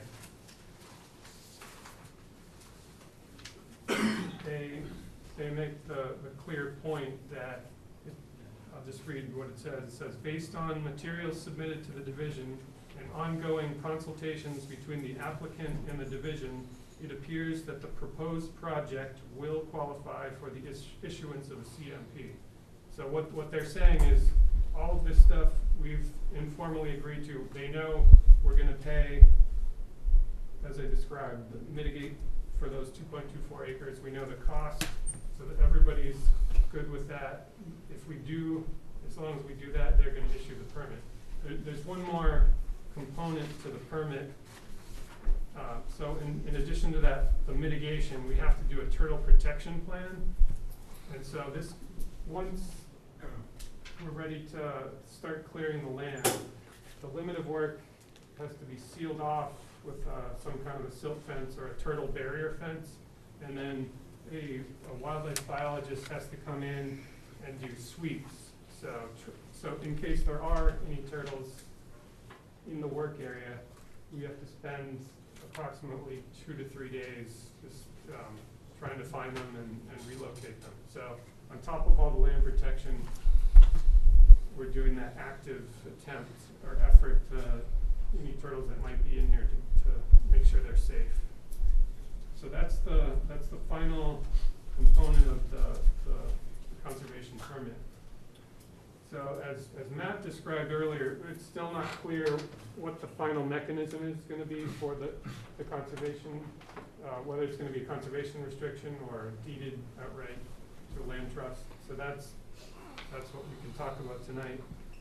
The only other thing we have to do, there's another fee we have to pay to Natural Heritage for the conservation permit application. And so once we submit all that, then they'll issue the permit. Greatly appreciate all the information. One question that occurred to me, and I'm happy to have the rest of the members speak up. Is there any possible way to estimate how many turtles might be disturbed? I realize it'd be a guesstimate. Yeah, well, like I mentioned earlier, I never did an actual study, so this is all just, I know they use this kind of habitat. I know they're in the vicinity, so I really couldn't say. What I can say is although this site does have a lot of the good upland habitat, it's lacking nesting habitat, and so that actually diminishes its value to some extent. So because of that, so I don't want to just throw out a number, but So on this plan, show me where nesting habitat so would be. there isn't any. You can't see. What you typically look for is open old sand and gravel pits, those kind of places where there's really expansive open areas with real sandy soil. So they could not nest anywhere in any of these forests or these wetlands. Sometimes turtles nest in people's gardens, but from what I've seen of the soil, most of this is really actively manicured lawn. So they almost never. What they like to nest where there's a little bit of sparse vegetation, so they offer some cover to them. But so, just looking at the landscape around this site, a place like that, you can see it's like an open meadow. I would have to look at it in person to see, but generally, there's got to be some good nesting somewhere. If in order for there to be a lot of turtles using this site, there has to be nesting habitat somewhere within, say a half mile, I would say. So basically, you don't know that answer. Correct, yeah, I really don't know. So that would be something that would have to be done research on.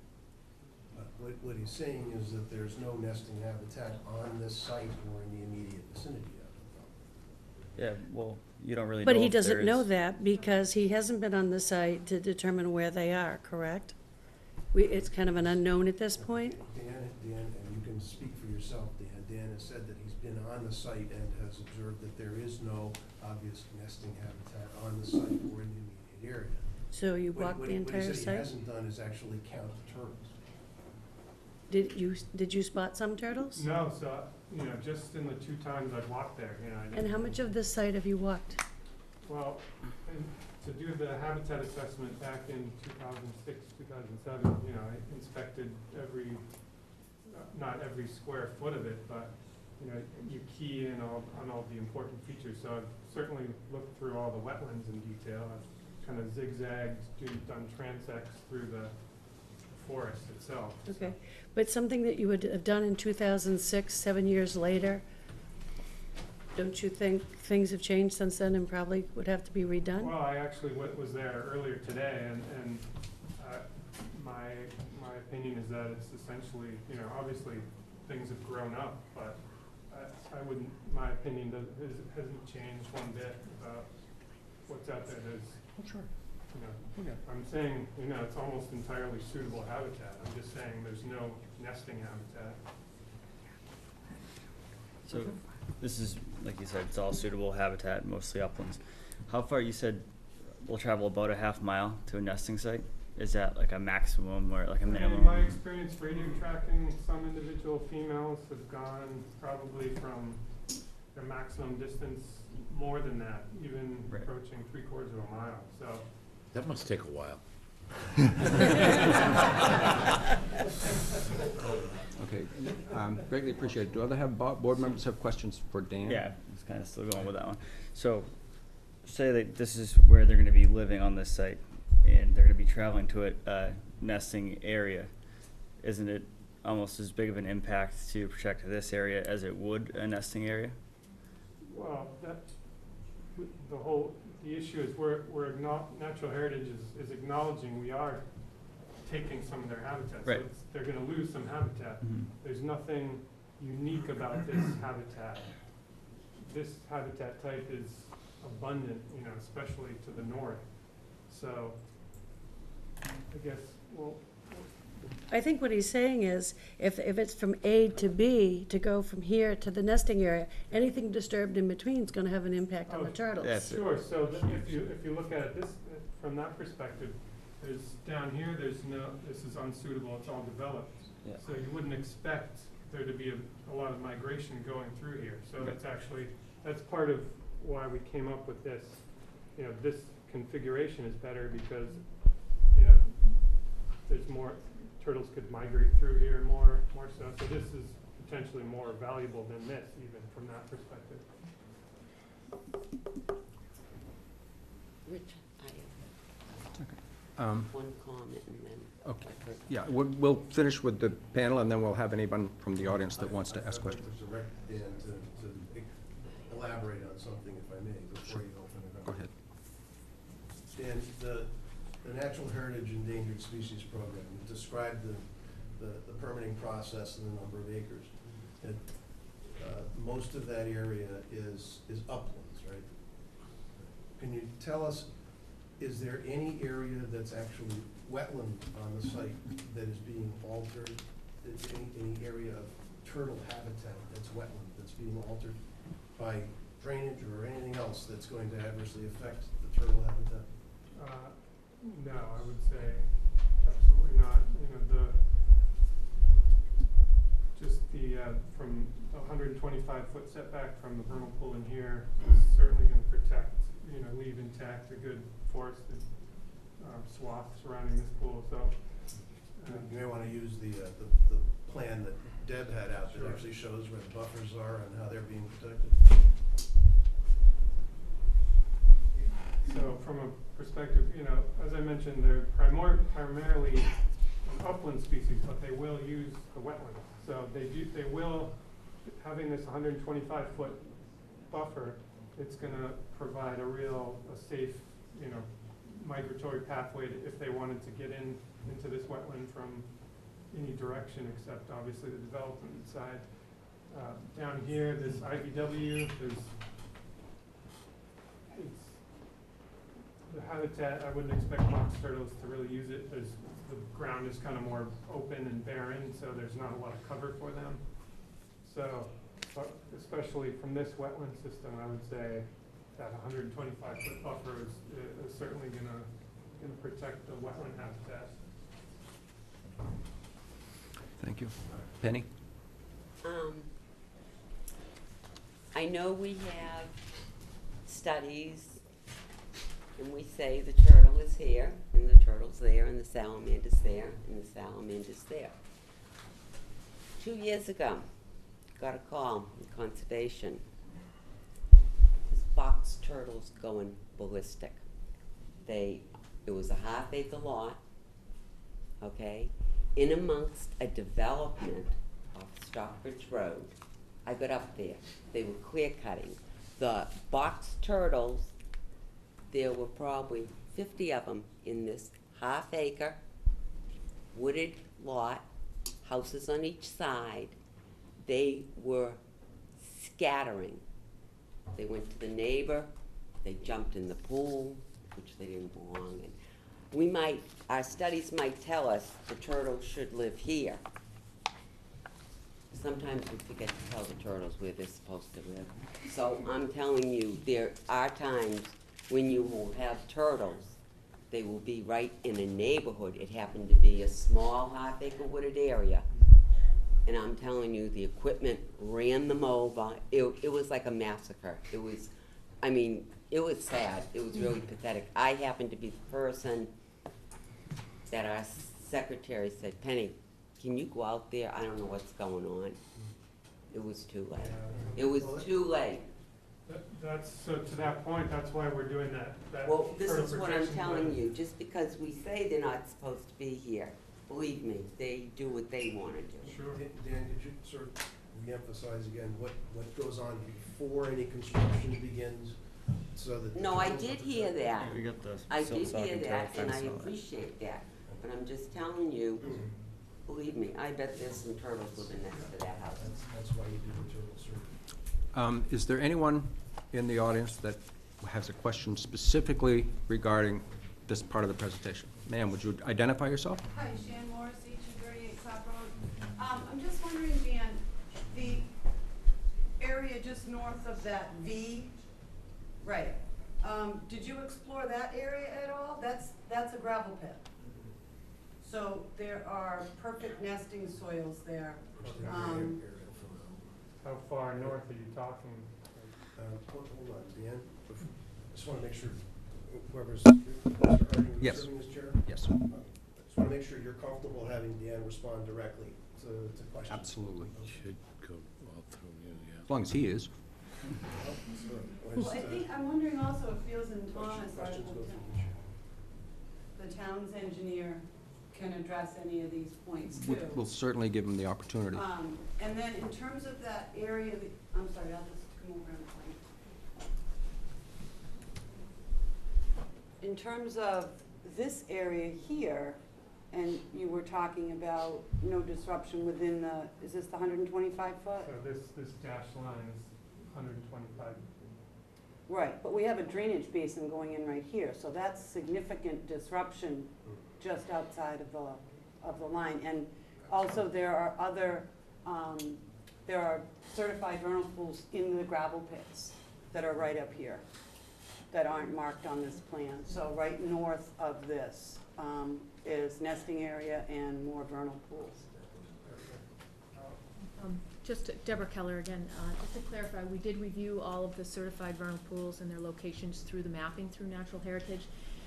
There are, and we did show them as requested by Paul Shea during the ANRAD process. There are some located just south of the existing residences to our southern property line. There are several in the town's property to the northwest in this location, and the two that were identified on just to the east of us. I did not find any in this corner here. There may be farther away, but as we were looking at the surrounding areas, those were the ones that primarily we found that were certified. Thank you. Mr. Chairman? Yes. I'd be happy to provide the documentation on pools north from Natural Heritage. We can certainly have you put it into the agent and put that in. I just want to make sure everyone is clear on this. This is a wonderful chance to hear the whole presentation, to see where we are in this. This is really an informational chance for people to listen and hear this as it affects conservation. There will be more opportunities for this to happen, and but I don't want you to think that this is the end of the process. It's really unfortunately, in some ways, a little early in the process. So this is not going to be the end of it. Pat? I just had a question for Dan. Is it possible to get a copy of your correspondence with Natural Heritage and their response back to you? I mean, it was a good, very good presentation. It'd be good to see what, Yeah, absolutely. how- Or, well, I'm not sure how that works. I have email chains back and forth, but Misty and Merrill she'd be glad to talk to you about it. okay. Maybe that would be You had a way. lot of information. I didn't know if that was in a report to them or not. It's just informally, Okay. so if you need it, you know, formalized in a letter, I'm sure Misty Ann could do that for you. So Okay. maybe just try calling her. Okay, thanks. Because you said we were still waiting to hear back from them, right? With, we spoke to them about two different issues, and Deb had mentioned that they had contacted them, so all this is information we're hearing tonight of their conversation with them. So that's how it is. They file with us and they file with them at the same time, so we're all hearing it tonight. So. Did you have? Well, I just wanted to look at that. Could I walk over there and look closely at that, please? I'm just. Okay.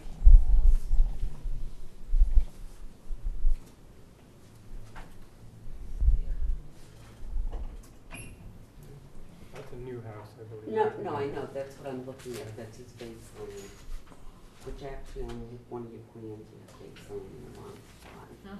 This is the base plan. Okay. All right, I just wanted to get a closer look at that. Thank you. Are there any other questions of Dan at this moment? Are there any other questions from the board for any of the rest of the presentation at this time? Not right now. Pat, do you have anything you want to add? Any other questions from the audience at this time as it regards conservation and the presentation that was made tonight?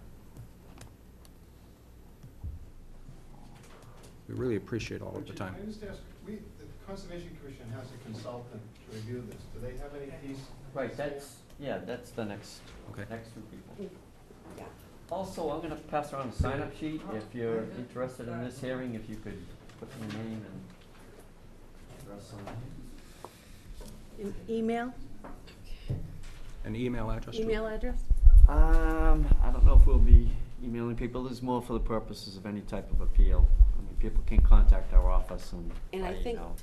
Pat has a couple of the neighbors, their email, and he can let them know when a meeting is. Right, if it For changes, one that's, person, and yeah, then he that's sends why I it was out. thinking of the email, Yeah. so people don't come for no reason. Yeah. Okay, what's next? We have Dave Johnson from Beals and Thomas and Stacy Minahan, and they're gonna be presenting some of the engineering information that they've looked into with Deb for the town. Thank you very, very much. Thanks, Deb. Thank you. Good evening. For the record, David Johnson from Beals and Thomas. We were engaged by the planning board to primarily look at the stormwater engineering design for the subdivision. We've prepared a letter to the planning board. We met with the planning board on Thursday evening to present those findings. Since that meeting, and just prior to the meeting, the applicant's engineer has responded to a number of the comments and questions we had in our review letter, and I think, correct me if I'm wrong, the commission has received copies of that letter. They've responded to a number of the issues related to stormwater. I can confirm for the commission that based upon our review of the plans and the information that the applicant has supplemented, that they have in the stormwater design matched both peak rate and peak volume for the stormwater. Excuse me. They've also, in response to our questions, substantiated the infiltration basin, the rate at which they use to calculate the stormwater in the infiltration basin. They have redone the analysis based upon our question that reduced the infiltration rate. Although we have not seen new calculations, the engineer has indicated to us via email that they have run the calculations and the revision in the lower infiltration rate still works. Our primary comment, drainage aside, had to do with low impact development. we suggested to the planning board and to the applicant that they seriously look at increasing the amount of low-impact development here. At the time of the hearing with the planning board, there really was only one piece of low-impact development, and that was the rain garden in the center of the cul-de-sac. We had suggested that they look at some overland swales, some additional rain gardens or grass swales to reduce the amount of closed drainage on the site. As Deb indicated tonight, they're looking at adding some additional rain gardens and grass swales. We have not seen anything concrete on that at this point.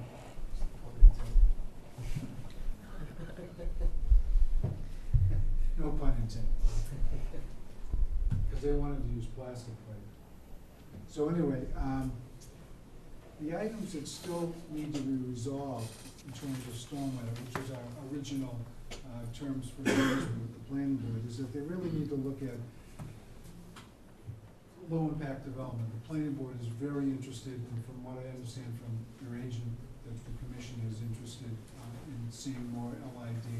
And it's actually required by various sections of the town's regulations. The other things that we haven't seen anything on that need to be still resolved is some calculations and grading, sizing for the sedimentation, the temporary sedimentation basins that would be in place during construction. Probably from this vernal pool point of view, and engineering wise for grading and stormwater, is they need to assess the water balance for these vernal pools. Are they creating a grading system on this site that's either increasing the amount of water going to these vernal pools, or is it decreasing? In both cases, there would be an impact on the vernal pool. So they need to provide some type of assessment to demonstrate that their grading plan doesn't upset the water balance. That's something they should be working on between now and the next public hearing scheduled. That's the stormwater issue. Pat invited us to come tonight to talk about the stormwater, but also for Stacy Minahan, who's our wetland specialist at Beals and Thomas, to hear the presentation by the wetland scientist and the wildlife specialist, so that if the commission had some questions, we could respond to them. We did not come tonight prepared to make a presentation on their presentation, but are available to take the information that's been presented, information that the commission would like to see either confirmed or resolved or evaluated. We would be more than happy to do that between now and the continued hearing. I don't know, Stacey, do you have anything immediately that you wanted to add? No, nothing significant. I mean, I noted the concern about construction period impacts, and I guess one initial question that I had was just whether the construction period protection plan included contractor training to identify turtles and what they should do if they come across a turtle. Typically, there's a protocol for that Natural Heritage requires. May I ask you a question about the drainage? Sure. That was something that I hadn't thought of. That pipe going across the property from the from the circle. Yes. That's gonna drain. That is going towards. No? Towards Where's the it vernal going? Towards the vernal pool? Well, it's going in that direction, no? No. Excuse me?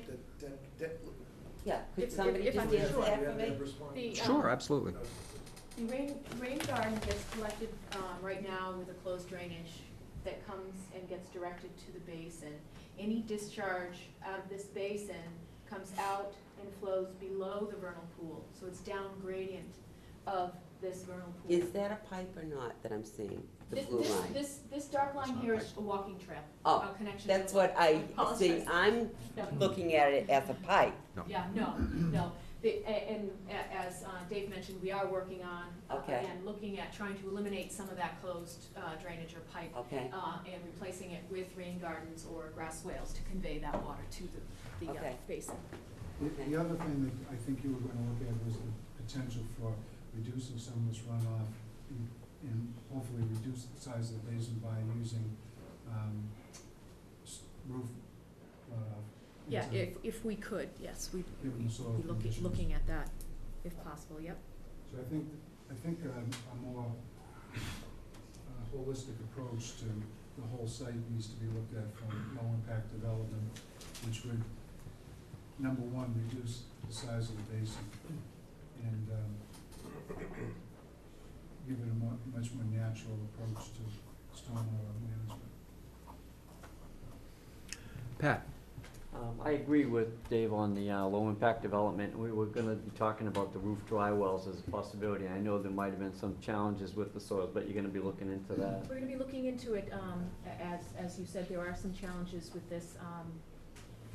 We do not have real sandy soils here, so the benefits to roof dry wells is not as great as we would like it to be. With that said, we're going to try to see if there's places where it would benefit the project, and in hopes that they would work, but The other thing was, and Dave might be able to answer this, is there's a couple of stormwater structures out by Clap Road. There's gonna be crushed stone areas, and if those can only go in a wetland area, we'd be looking at mitigation, replication. But if there's an area that could take place not in a wetland, I mean, that would be, I mean, we're required to try to keep things out of wetland if possible, and if not, to mitigate or replicate if it has to go into a wetland. Am I understanding that the wetland alteration is on the, what is it, southeasterly side of the road? There's, yeah, the intermittent stream comes in. Well, there's one on-site where. Right on the corner. Yeah, right at Clap Road. Right. can duck down. There's a closed, an existing Right. 12-inch culvert here. We were proposing an inlet structure here, and then at the outlet pipe, a sediment trap again, both of which would end up being in the wetland, since the wetland comes right up to the edges of the right-of-way. And then again, there's an existing closed drainage just, I guess, southwest of us, which we're repairing this pipe as well, where we're putting a sediment trap at the outlet. Again, there may be potential to move that out of the wetland. The discussions that we had with the sidewalk with DEP was to see if we could relocate that pipe. It's not in the correct location with the easement that was granted to the town. So if we could do that, it potentially could be moved out. Would still be within the 50-foot no disturb, but at least it wouldn't be discharging directly into the wetland. Yeah, and if you could look into that. One thing real quick, you're just talking about the sediment traps Yes. on the down gradient side of the culverts. Are you proposing those as an enhancement for the project or as part of the town? What led to proposing something? Primarily because this would be a benefit to the town. Again, you said mentioned the MS4. It helps treat primarily the street roadway drainage, salts, sediments that come through those. Both of those cross culverts do collect Clap Road runoff as well. So at least it's a benefit for all looking down gradient on the site. Thank you. Is there an alternative for the use of a proprietary structure to sediment attenuation without altering the wetland for the sediment trap? I can look, but my opinion would be here is that any proprietary structure that you find, both of these culverts are about 15 inches below the pavement. So to get them into a pretreatment structure, we'd have to go at least 3 feet down. Mhm. So the pipe coming across the road would then have to extend farther into the wetland because of the elevation grade. So I think you would do more impact with that approach, unfortunately.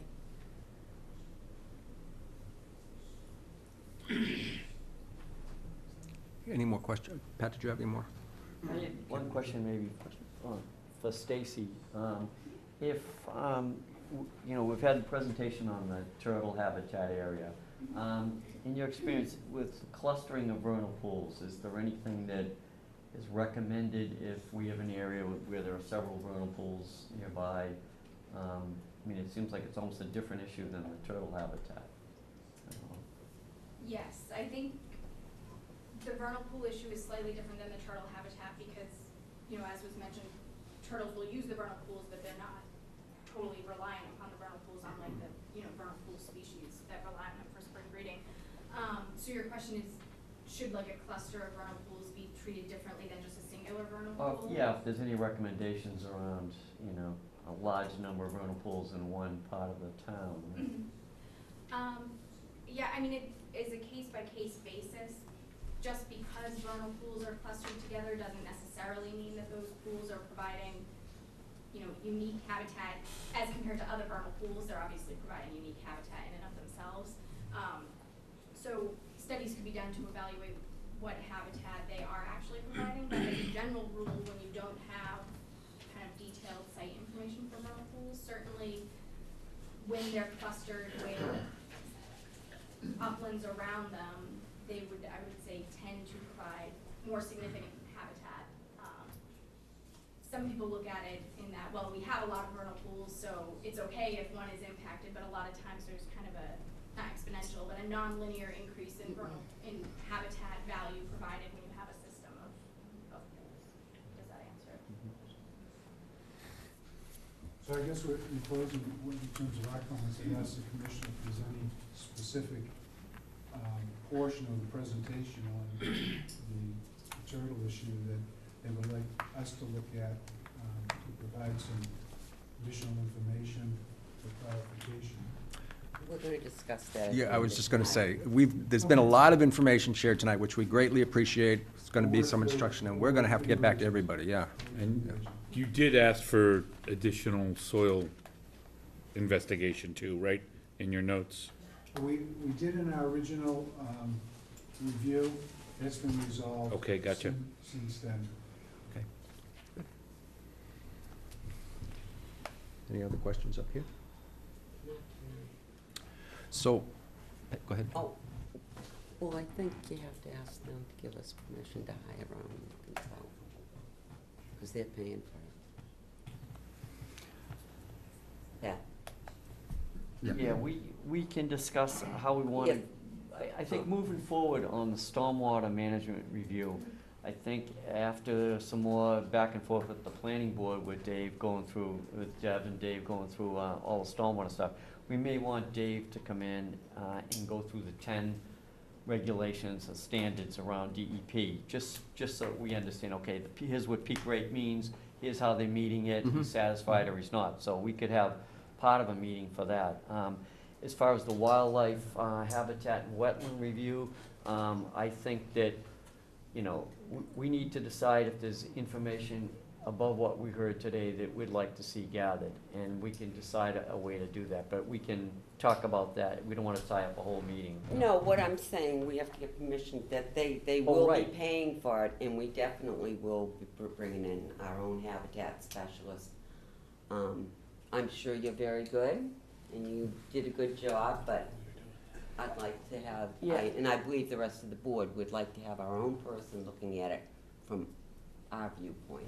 Well, I think we need to develop some kind of scope of services of what we're looking for, rather than we want a person, we'll ask them any question. I think if we can narrow down as to what we really want to get answers to, and then put it into something that we can show the property owners and the applicants so that they know what they're paying for and to see if they agree. Yeah, well, basically, it's gonna be the turtles and everything that's living in these vernal pools, how they're going to be affected if it's only a 125 for the vernal pools, so that's really what we want. And some of it we'll get from natural heritage too. We'll be talking with Yes, we will, Lucy. but Yeah. we would like, I do believe, the rest of the board feels the same, that we'd like to have our own habitat specialist come in and present our side of the habitat out there and how it's going to be affected. Because, like I told you, they kind of go where they want to go. And we have to remember the vernal pool. I mean, I've seen all of the tadpoles and all the salamander eggs and stuff out there in the springtime. I mean, it's a fascinating place to be. So That's all. we're going to, right, We're gonna continue. we're going to continue this till when? Yeah, we have a conflict on the 16th of October. The meeting after that is, Well, wait a minute, what about September 30th now? The next meeting is September 30th. yeah, they have a meeting with the planning board, the 10th of October. Do you wanna wait till after they meet with the planning board? It doesn't, you know, just let me know. Yeah. We could, the 16th is a conflict, but September 30th, it's 30th it's open. is a possibility if we think we can, there's information we need that we can get by that time, rather than bringing everybody back in if we don't have what we need. I don't know if as far as stormwater, if Deb provides you with the revisions that you've asked for by the 30th, we could meet again, you think? It should be in our hands, you know, just a week before, so it's. So that's 2 weeks, so that would give you a week. Would that plenty of time? Okay. So we can have that part of it on the 30th then, So we'll do something on the 30th. on the 30th. And we'll make that the last thing, am I correct? Yeah. Pardon me? We'll make that the Yes, last I'm thing gonna on the make that agenda. the end of the meeting, but Yeah, we'll discuss that tonight, and I Yep. think we can get an email out, just to, if we can start to get our thoughts together as to what we're looking for, what we might still need. Because I think there's a lot of information that's been provided, we gotta look for if there's gaps. But we will do it quickly, because we Yeah. would like to get someone out there, you know, Yep. within a week. Give us an idea of where we're coming from. So- Okay, I make a motion to continue. September 30th? On 214 Clap Road, I had to think for a minute, till September 30th at, I believe, 8 o'clock? 8 o'clock. I Somebody second. second that, please? Second. In favor? Aye. Appreciate everybody's efforts. And you guys Very, be very looking much. for feedback from us as to Yes. what you wanna do with, 20 acres, right, the preservation area? Yes, that was the first thing on his list. Yeah, right. Can't start seeing the process. Make a decision. Makes sense, yeah.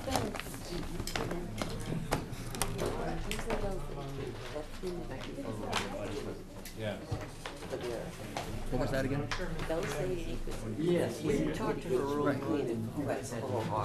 But they're also using it with national parks. Well, that's, I mean, we're gonna have to go over this before then. I Yeah, just don't we can't do all of that. understand. They're not using it with me. We wanna make it look something else. Well, I, You know, Yeah. as we want, but I don't understand how you can use it. Yeah, that's, And then different. this is. It sounds dumb, just like small pool of water. Is there a reason not to? Yes. I remember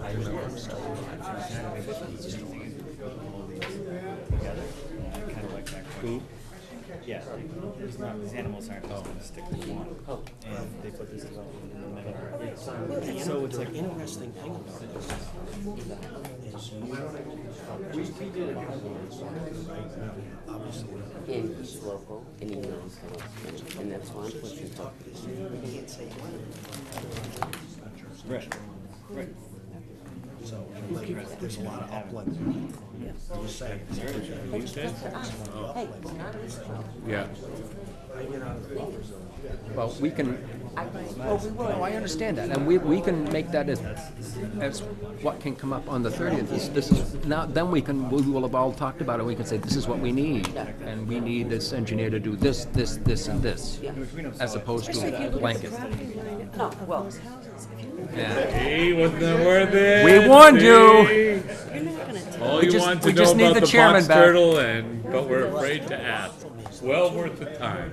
I'll tell you though, that actually, that No, I don't think anybody doubts you, but there's no way, you know. No, but I'm just trying to say, don't tell me just because you say they're supposed to be here. But basically, No, they no, were but I saying don't think he was about claiming that. I really don't. I think he was, it's No, no, but To me, all of a sudden, it opened it up. Here's the road. Oh, here's the Yeah, we do, property but line. the chairman has to come back here. I'm off duty There's now. nothing that's gonna tell them, feel hey, bad it's, for you these know, poor stop people. signs, just turn back, turn back. Penny's in the way.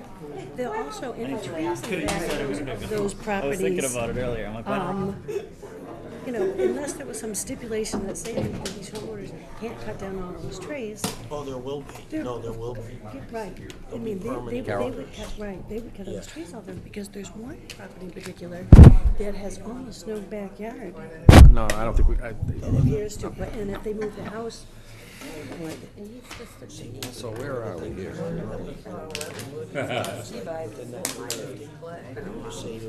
Touch it.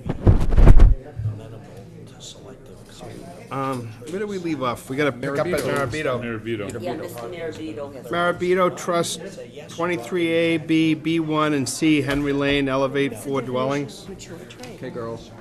On September 16th, 2013, at 7:15 PM, meeting the Town Hall, Scituate Conservation Commission will hold a wetlands hearing under Chapter 131, Section 4 of the Massachusetts General Laws and Section 30700, Town of Scituate Code of Bylaws regarding the application of Paul J. Marabito, trustee, to elevate an existing dwellings on property located at 23A, B, B1, and C, Henry Lane, Scituate. Abutters and other interested parties are invited to attend.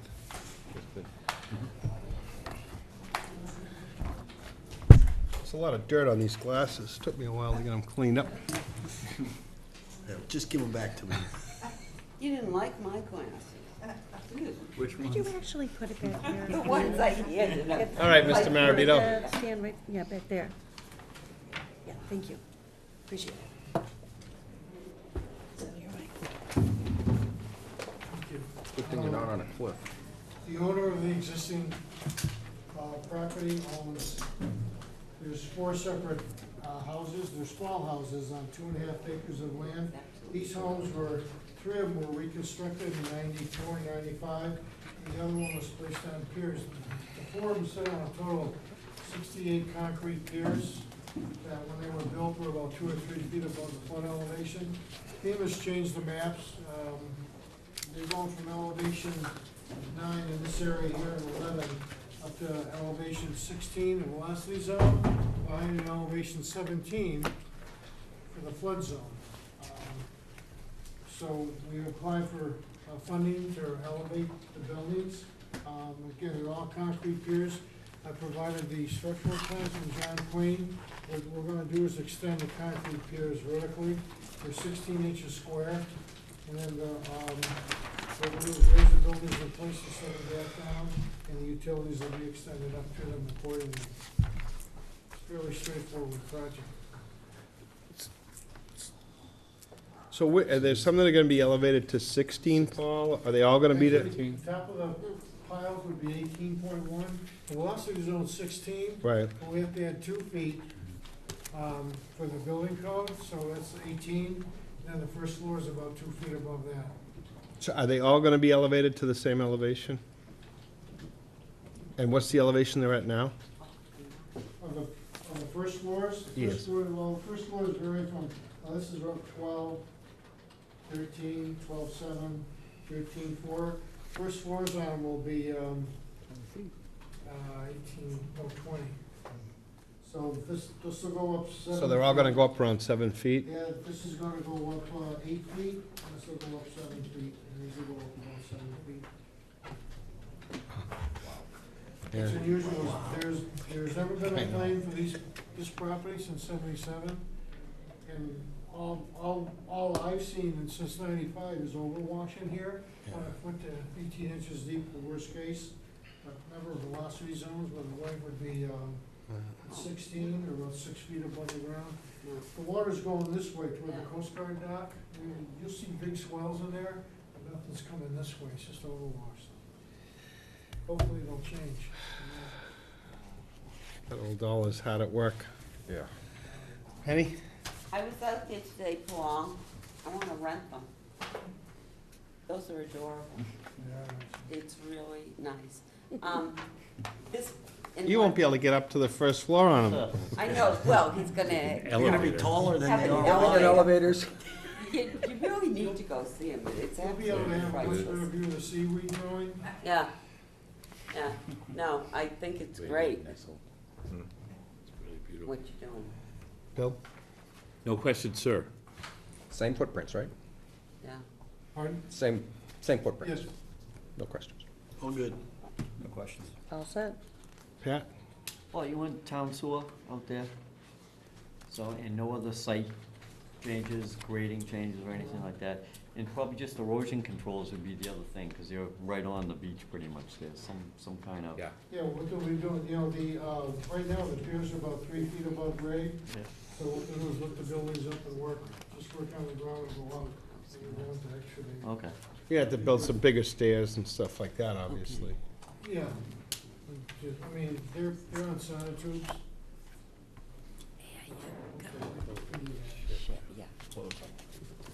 Anybody in the audience?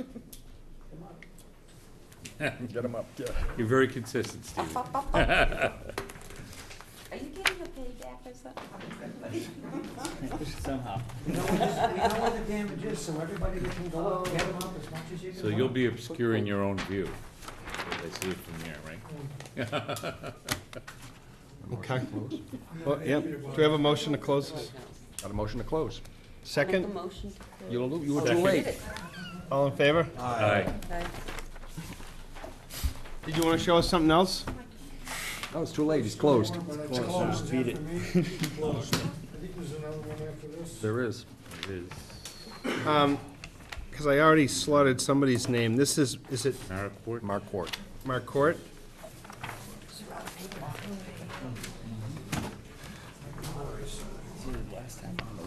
On September 16th, 2013, at the 7:25 PM Town Hall, Scituate Conservation Commission will hold a wetlands hearing under Chapter 131, Section 40 of the Massachusetts General Laws and Section 30700 Town of Scituate Code of Bylaws regarding the application of Hans and Janine Marquardt to elevate an existing dwelling on property located at 129 Turner Road, Scituate. Abutters and other interested parties are invited to attend. For the record, Gregory Morse, Morse Engineering. This again is a FEMA grant to raise the property. World's above the floodplain. smallest. Everybody got binoculars? The world's smallest It's a 3D scale plan, it's just a real small lot. Yeah. 2,000 square feet. There are no changes to the there's no changes to the horizontal footprint of this house, it simply is a vertical lift. Right now, it's set on piles, the piles are at elevation 15.3, and the property is in a velocity zone at elevation 17. It's proposed for a new velocity zone at elevation 19. Thus, we are raising the piles from 15.3 up to 21.3. That provides the 2 feet of freeboard above the velocity zone to the lowest horizontal structural member. The horizontal location of the house remains exactly the same. We have proposed in an existing flood elevation certificates that we filed, as well as structural engineered plans. All of the work will take place under the house. We are proposing a silk fence around the limit of work, as shown by the dashed line. Penny? No, I was out there today, looks good. Bill? No, sir. Good. Right up. Steve would say, get it up. Oh. Beat you to it. Kevin? I'll say. Lisa? Pat? Anybody in the audience? Whole street's going up. Motion? I make a motion to close. Second. All in favor? Aye. Thank you. Great, thank you. Guys are looking pretty good tonight. Is it Modal. Model? I don't know. Modal. Model? Modal. On September 16th, at 7:35 PM, the Town Hall Scituate Conservation Commission will hold a wetlands hearing under Chapter 131, Section 40 of the Massachusetts General Laws and Section 30700 Town of Scituate Code of Bylaws regarding the application of Margaret R. Modal to elevate an existing dwelling on property located at 48 Oceanside Drive, Scituate. Abutters and other interested parties are invited to attend. you. The owner owns the property, the dwelling, at number 48 Oceanside Drive, which is right at the end of 11th Avenue, which is in this area here. What they're proposing to do is to elevate the existing dwelling outlined in orange here. They're on concrete piers, and John Quinn has provided the structural engineering plans. What they're gonna do is add a lift to the existing piers that are there now, in order to bring it up to the elevation to be in compliance with the preliminary map, so of May 1st of this year. The house will be actually elevated or picked up in place, put on cribbing, and then the work underneath it will be performed. The house set back down. All the utilities would be extended as necessary. There's no changes in the grading, so it's really straightforward. I'll answer any questions you may have at this point. Penny? None. Bill? That is a big house. They can lift that up all at once. That is a big house. Wow. Probably easier than some of the others, that's the Yeah. good part. All good. Kevin? No questions. Lisa? None. Pat? Anybody in the audience? Motion to close? Make a motion to close. Second? Second. All in favor? Aye.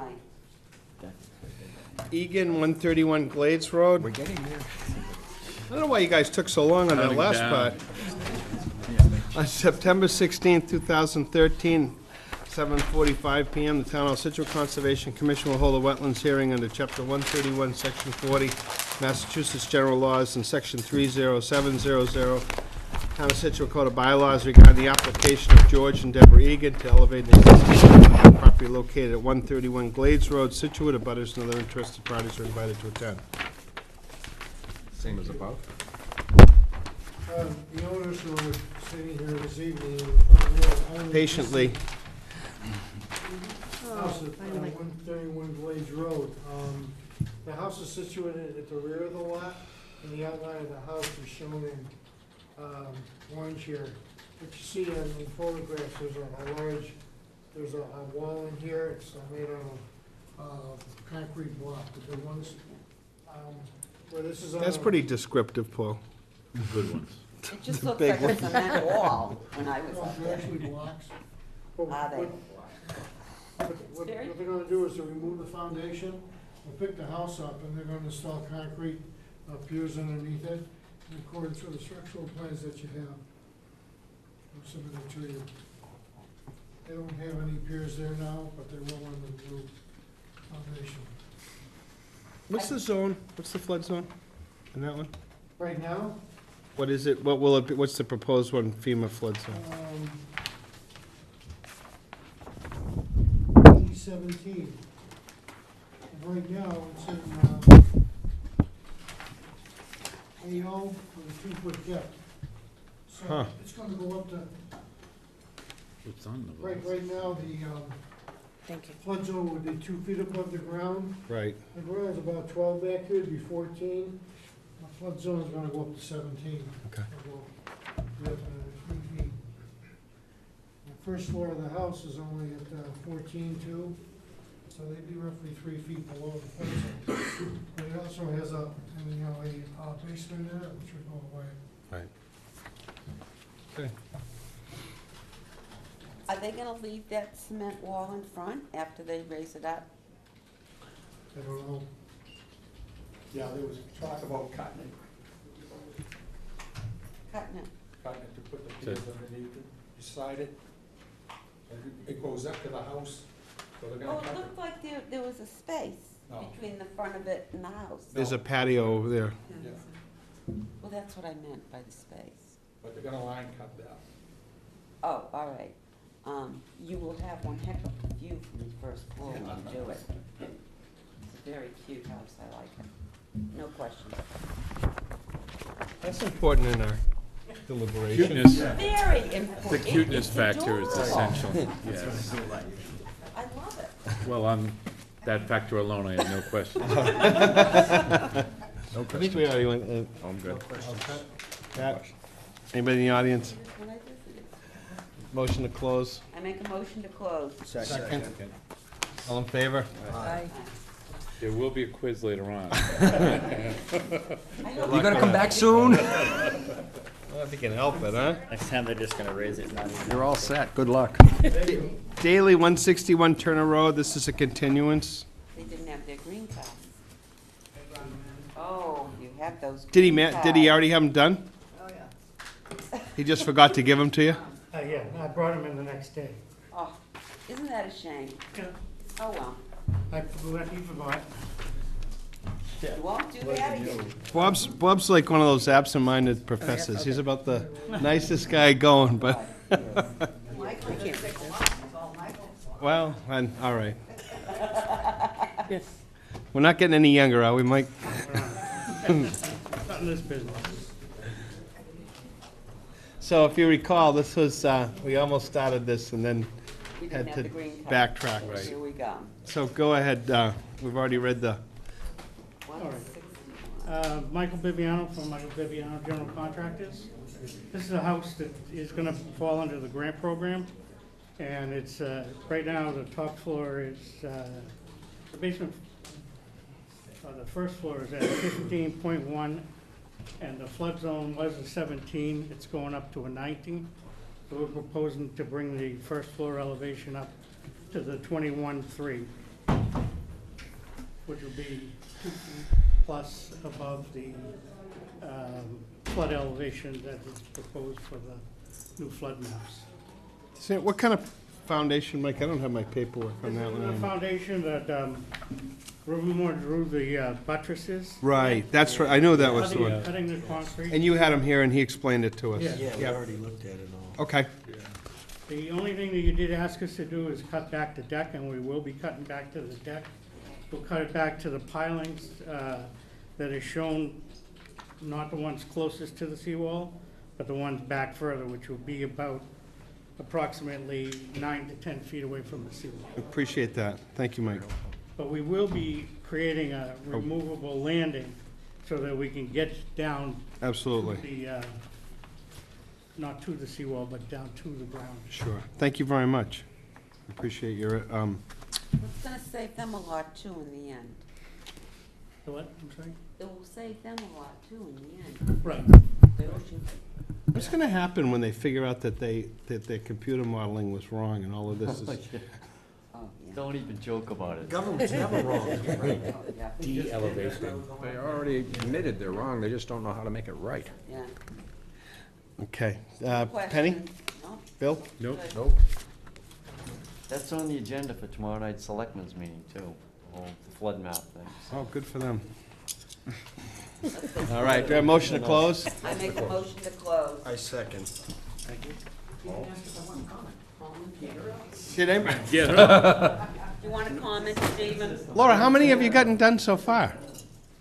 I haven't got any of them done. Well, I mean, About 18 of them. So, that's amazing. including, there are about 3 utility elevations and about 15, 16. Do you have time to do any of the planning stuff, or are you just working on elevators? 100%. If I can, I want to make one comment. that, Certain ones are, most of It's them an are 80%. extremely difficult thing that the people are going through for the flood elevations.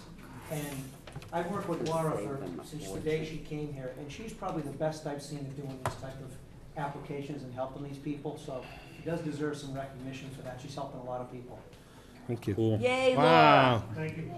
We have to vote on that last one, Frank. Yeah. Do we have a, We had a Moved and second. seconded. all in favor? Aye. Thanks. What was Now that? we're done. Have to close the meeting. Yeah. No. No, can't. Can't close the meeting. Just read those paragraphs. We get 2 minutes. 2 minutes. Well, we have a couple of certificate of compliance discussions that have to get made tonight. There's a gentleman that's been sitting here patiently. We should do his first. Oh, yeah, sure. See you after. Which one is yours? Goff, 19 Wood Island Road. Oh, this Oh. for the, this is for the order conditions. Right. Is this the, So, 19 we Wood have a few Island? more things to cover. Okay. We'll move quick. Well, we could do his. Yeah, you're here. His are clean. Let's start with that. All right, so for order of conditions, I make a motion to accept Goff, 19 Wood Island Road as written, raise and rebuild. Stay I in the envelope. second. All in favor? Aye. There you go. You can pick them up tomorrow, Carol? That was the ones that we were gonna specify the trees, right? Poor guy. Specify trees. I think it's in there. It's in the order of Yeah. It's in conditions. the order. Yep. Yeah. Yeah. All right, which way do you want to go, Pat?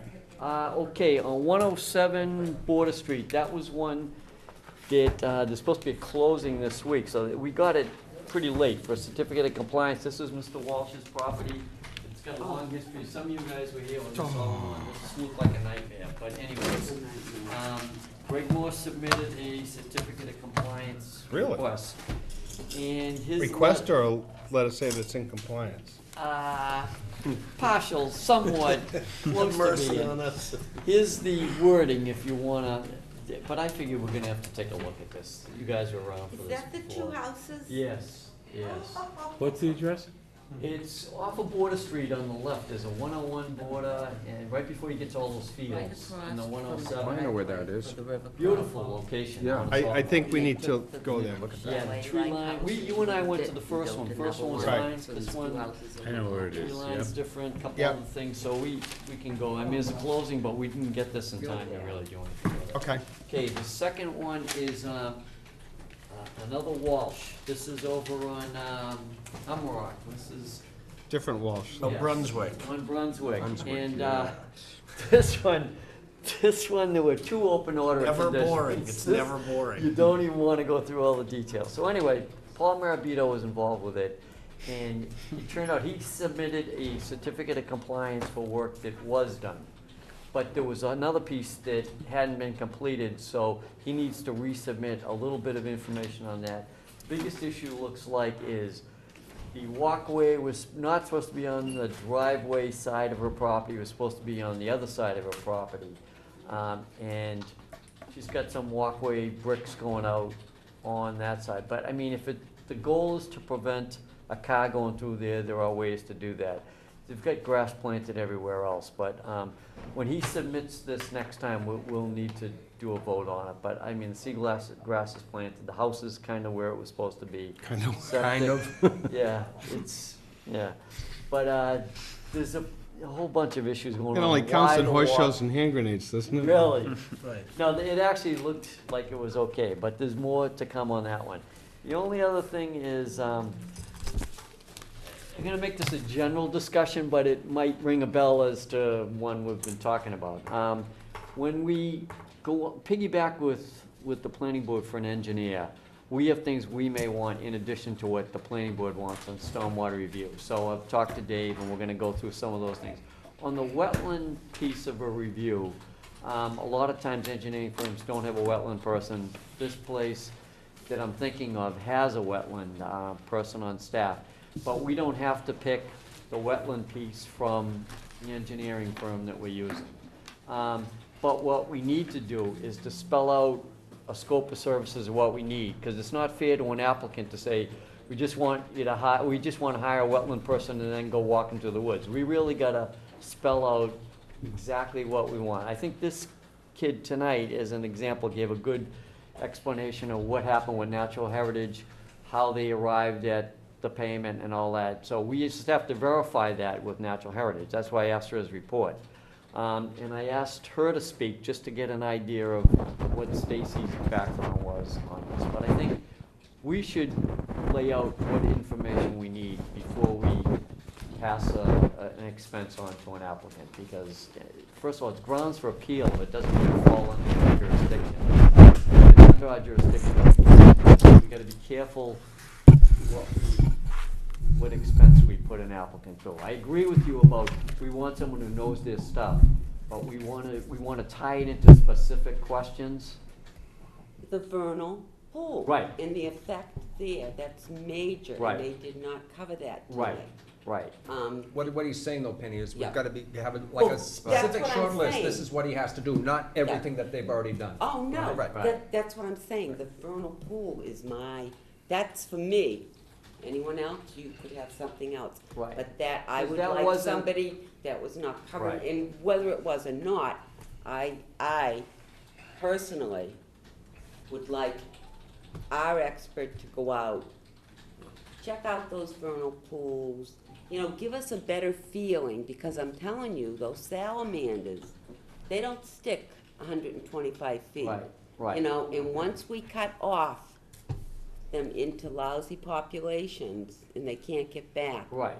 Everything's in trouble. I want somebody to come and really Right. talk. And it's not that we don't trust somebody else's work, but we have an engineer that reviews their engineer's work, so it's common. But it'd be really helpful if you could give me specific questions, and then I'll give you guys some specific questions.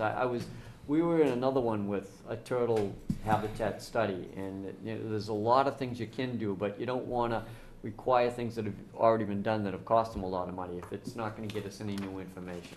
Like the box turtle piece of it, he's gone through it with natural heritage, so, but the vernal pool stuff, we don't have much information on, so that's legitimate. I think He's agreeing with you, everything's- Penny. Yeah, no, I'm just saying, I am not concerned, Yeah. and I don't think it should ever be our concern, that it's gonna cost them money. This is part of their whole process. Right, if it's legit, right, I agree And with you. this, I Right. feel, is very legit. Yes, I'm agreeing with you. But we could, I mean, there's a number of ways we can go. We can get all our questions, okay, this needs a wetland scientist or a habitat person. Do we wanna put it out to bid? Do we wanna, I mean, how do you wanna do it? Because it's gotta be fair to their side too. You know, we do want it to be fair. They didn't ask me if they could hire that guy that was in here tonight. Right, right. Why, what do you Right. mean, fair to them? Well, I mean, they did hire someone because they knew we'd want that information, so they did take a step that we would have required, so gotta give them credit for that, you know? Yeah, but for all I know, he, you know, So you I don't know. want somebody who's gonna corroborate some of this stuff, especially on the vernal pools, I think, right? vernal pools. Right. All right, well, you know, I can put together a draft of things and you guys can add to it, or, you know. I would just like to do it in the near future. I feel Yeah. as though, you know, we're lagging here a little. But I think the other good part about that is that all the questions, or as many as you can, Yeah. during hearings, other ideas or other questions come up, but it would be good to be fairly succinct. Standard. And to have a whole bunch of questions put forward. And then, you know, you can discuss some of these things with Pat and say, have these things been properly addressed? Do we feel that the engineer has given adequate information or substantial information? And then if there's a reason to question that, or we don't feel that we got enough information, then we request more. And if we need verification from an outside consultant, then we do that. But I think it all has to be put forward. I think Pat has to put it to the applicant. If for some reason they kick back and say, geez, we already did this, then that's open for discussion and we work it out Yeah. before a bill's incurred that we might have a hard time I'll dealing pay with. for it. And, well, I don't think that's No, point. And I hear you. I just certainly, wanna move we're on gonna it, make though. sure you get all your information, or we Yes. get all our information, but I think it's unreasonable to get multiple people. If we hear from a consultant, and just because we don't happen to concur with that consultant, doesn't mean that we can go out and ask for another consultant. Mm-hmm. You know, once we set those parameters, and we do that, I think that's a reasonable. Plus, there's free information through the experts at Natural Heritage, so we can call them and ask them all sorts of questions, because they must have, I know they have a turtle expert, but they have vernal pool people too, so. Well, I like your suggestion when you were talking to the gentleman. Did he have emails that he could forward Yeah. to you to substantiate Right. what he was sharing with us versus his explanation of, that it was kind of verbal? I like Right. the idea of it being in writing, Right. so there's no confusion. Yep. Right. Okay. Yeah, well, that's what we would get from our own expert. We would get a full report. But are you suggesting that someone different other than the consultant from, in this Yeah. case, from Beals and Yeah. Thomas? Yeah, because I have been told that. Okay. Hello. I just have a really quick question. On that particular project, Beals and Thomas, it sounded like the planning board was requesting Beals and Thomas to review the stormwater. But if they file a notice of intent, you guys have to issue the stormwater permit. Because it's So I in, don't know why Jurisdictionally, they were going back and forth with the planning board, it sounded like. No, they have to do that for the subdivision review. the stormwater review is part of subdivision review, but, so we're piggybacking on that so that they cover all the DEP standards. But you're gonna issue a stormwater permit for the town of Scituate. I would assume the commission is doing that because Right. what we agreed to was that when there's wetlands jurisdiction, then, And it goes to us, yep. It's gotta go to you guys. Yep. right? I have been told by another commission, another town, they used her. She's qualified, but she will roll very easily. She does not, she doesn't have the get up and go. Well, I think, I want somebody, because I'd like to try and get a little bit of that 250. I know I'm not gonna get it all, but I'd like to get it, and I'd like somebody to get in here and really feel for the critters of the vernal pool. So you're looking for somebody, Penny, to fight for these? Yes, that I feel will, and my suggestion has been from the get-go, was Steve Ivers. We had him do the McSherry property on First Parish Road, and that was a very contentious project. It went on for a long time, and he did an excellent job. And what I like about Steve is he's pretty low-keyed, but he will get the point across, and if they have their own expert here, I mean, he's done this with other clients and they're experts, but he can argue it without insulting the other expert. He does a really So good educate. job. He's To very, educate. and he knows the area, he's local, he knows the West End, he knows that whole thing. I just feel very, very strongly Well, I want I to would review like the you- bylaw, yeah, but I yeah. think he's correct. It's just like our 100-foot, the 250 is jurisdictional, it's not a Yes. no-build. Yeah. It just means any work that goes on there could affect, Yeah. so they have to come to us Yeah. for like stormwater runoff, Right. siltation control. Well, that could be, But that's how think- you're looking at it. Right, I'm gonna look Yeah. into it, but I was gonna say, think about what things would make you feel better, like, so, we were saying, what we've done in, what was that other development? Where the selective cutting of the big trees. Right up here, You right know, up the street here, that we Would, just went. would I would things like like- that make you feel Your better? Think of comment. some Well, what I'm specifics. trying, yes, the specific, how can we protect this vernal pool? Right. If we can't get the 250, I would like somebody like Steve Ivers to go out there. What can do to enhance that, to protect it?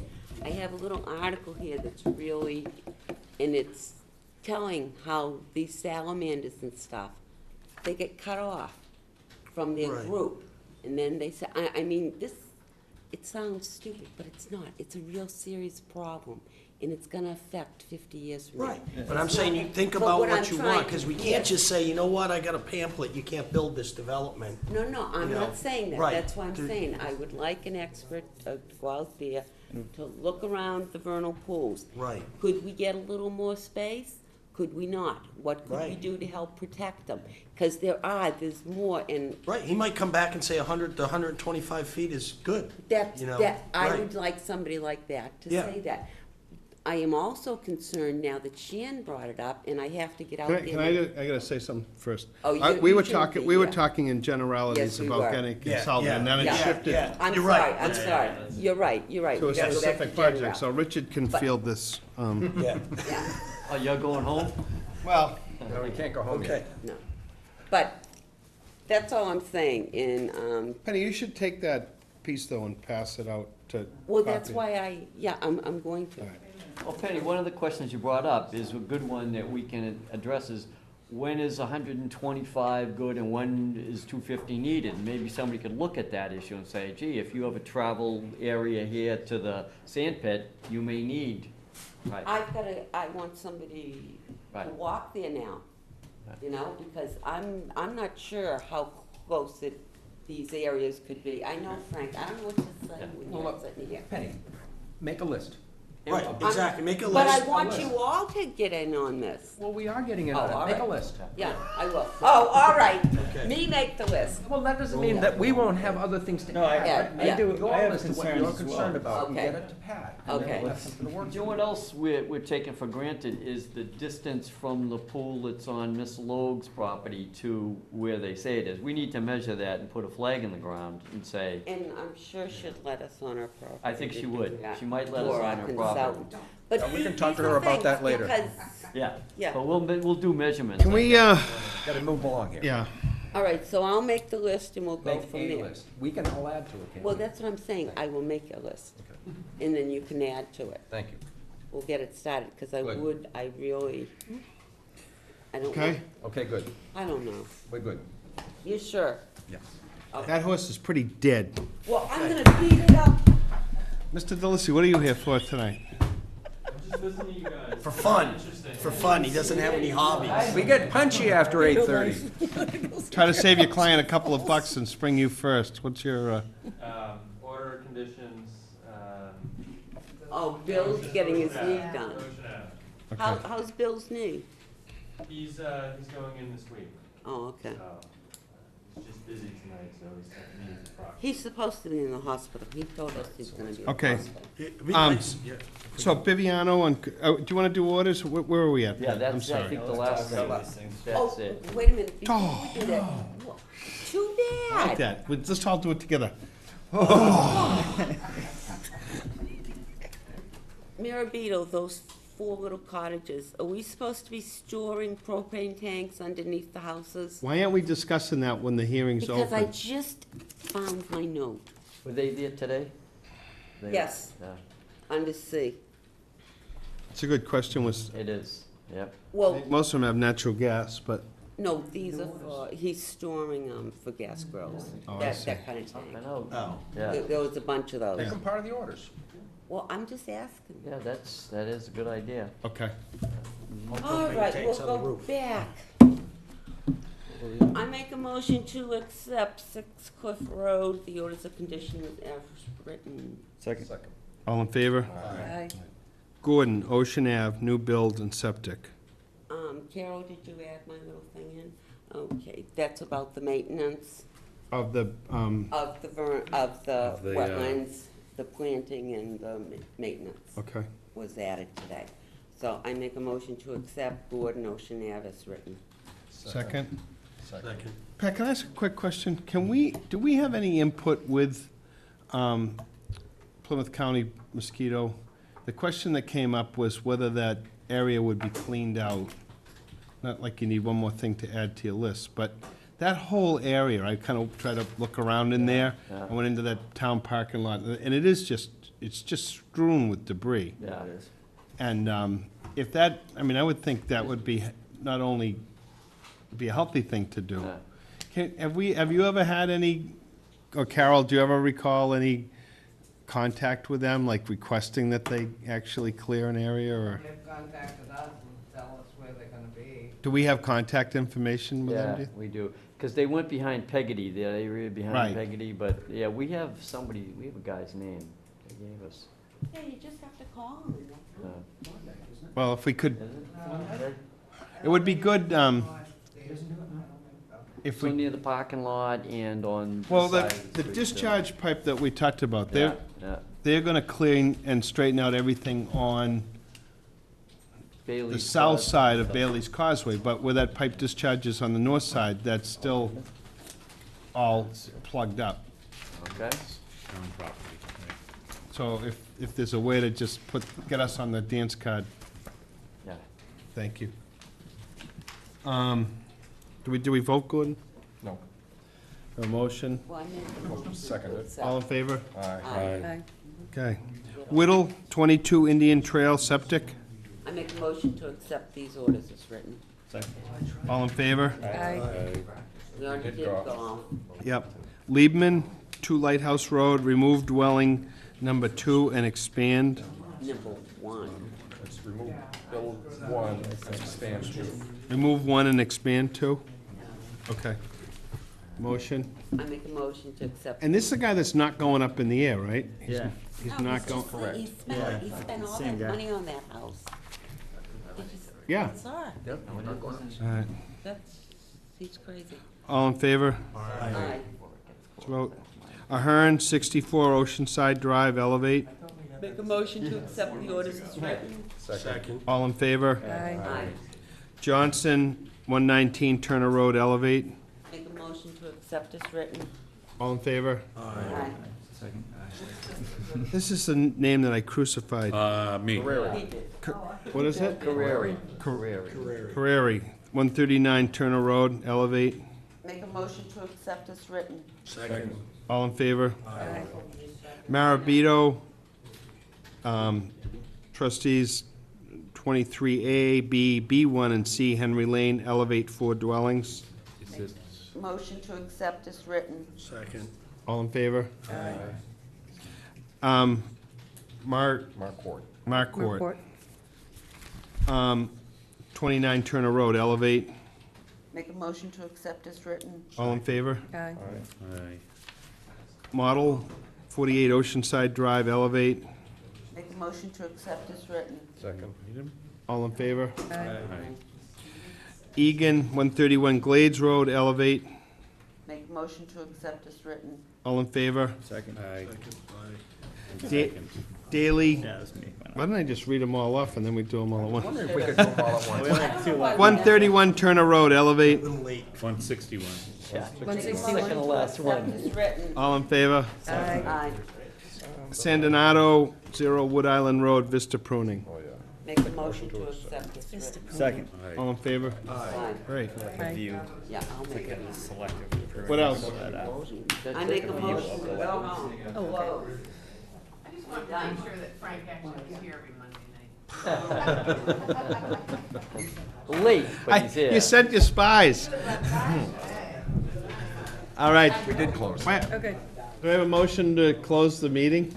Yes, we do. Second? She's already Aye. packed all 5 of her bags and.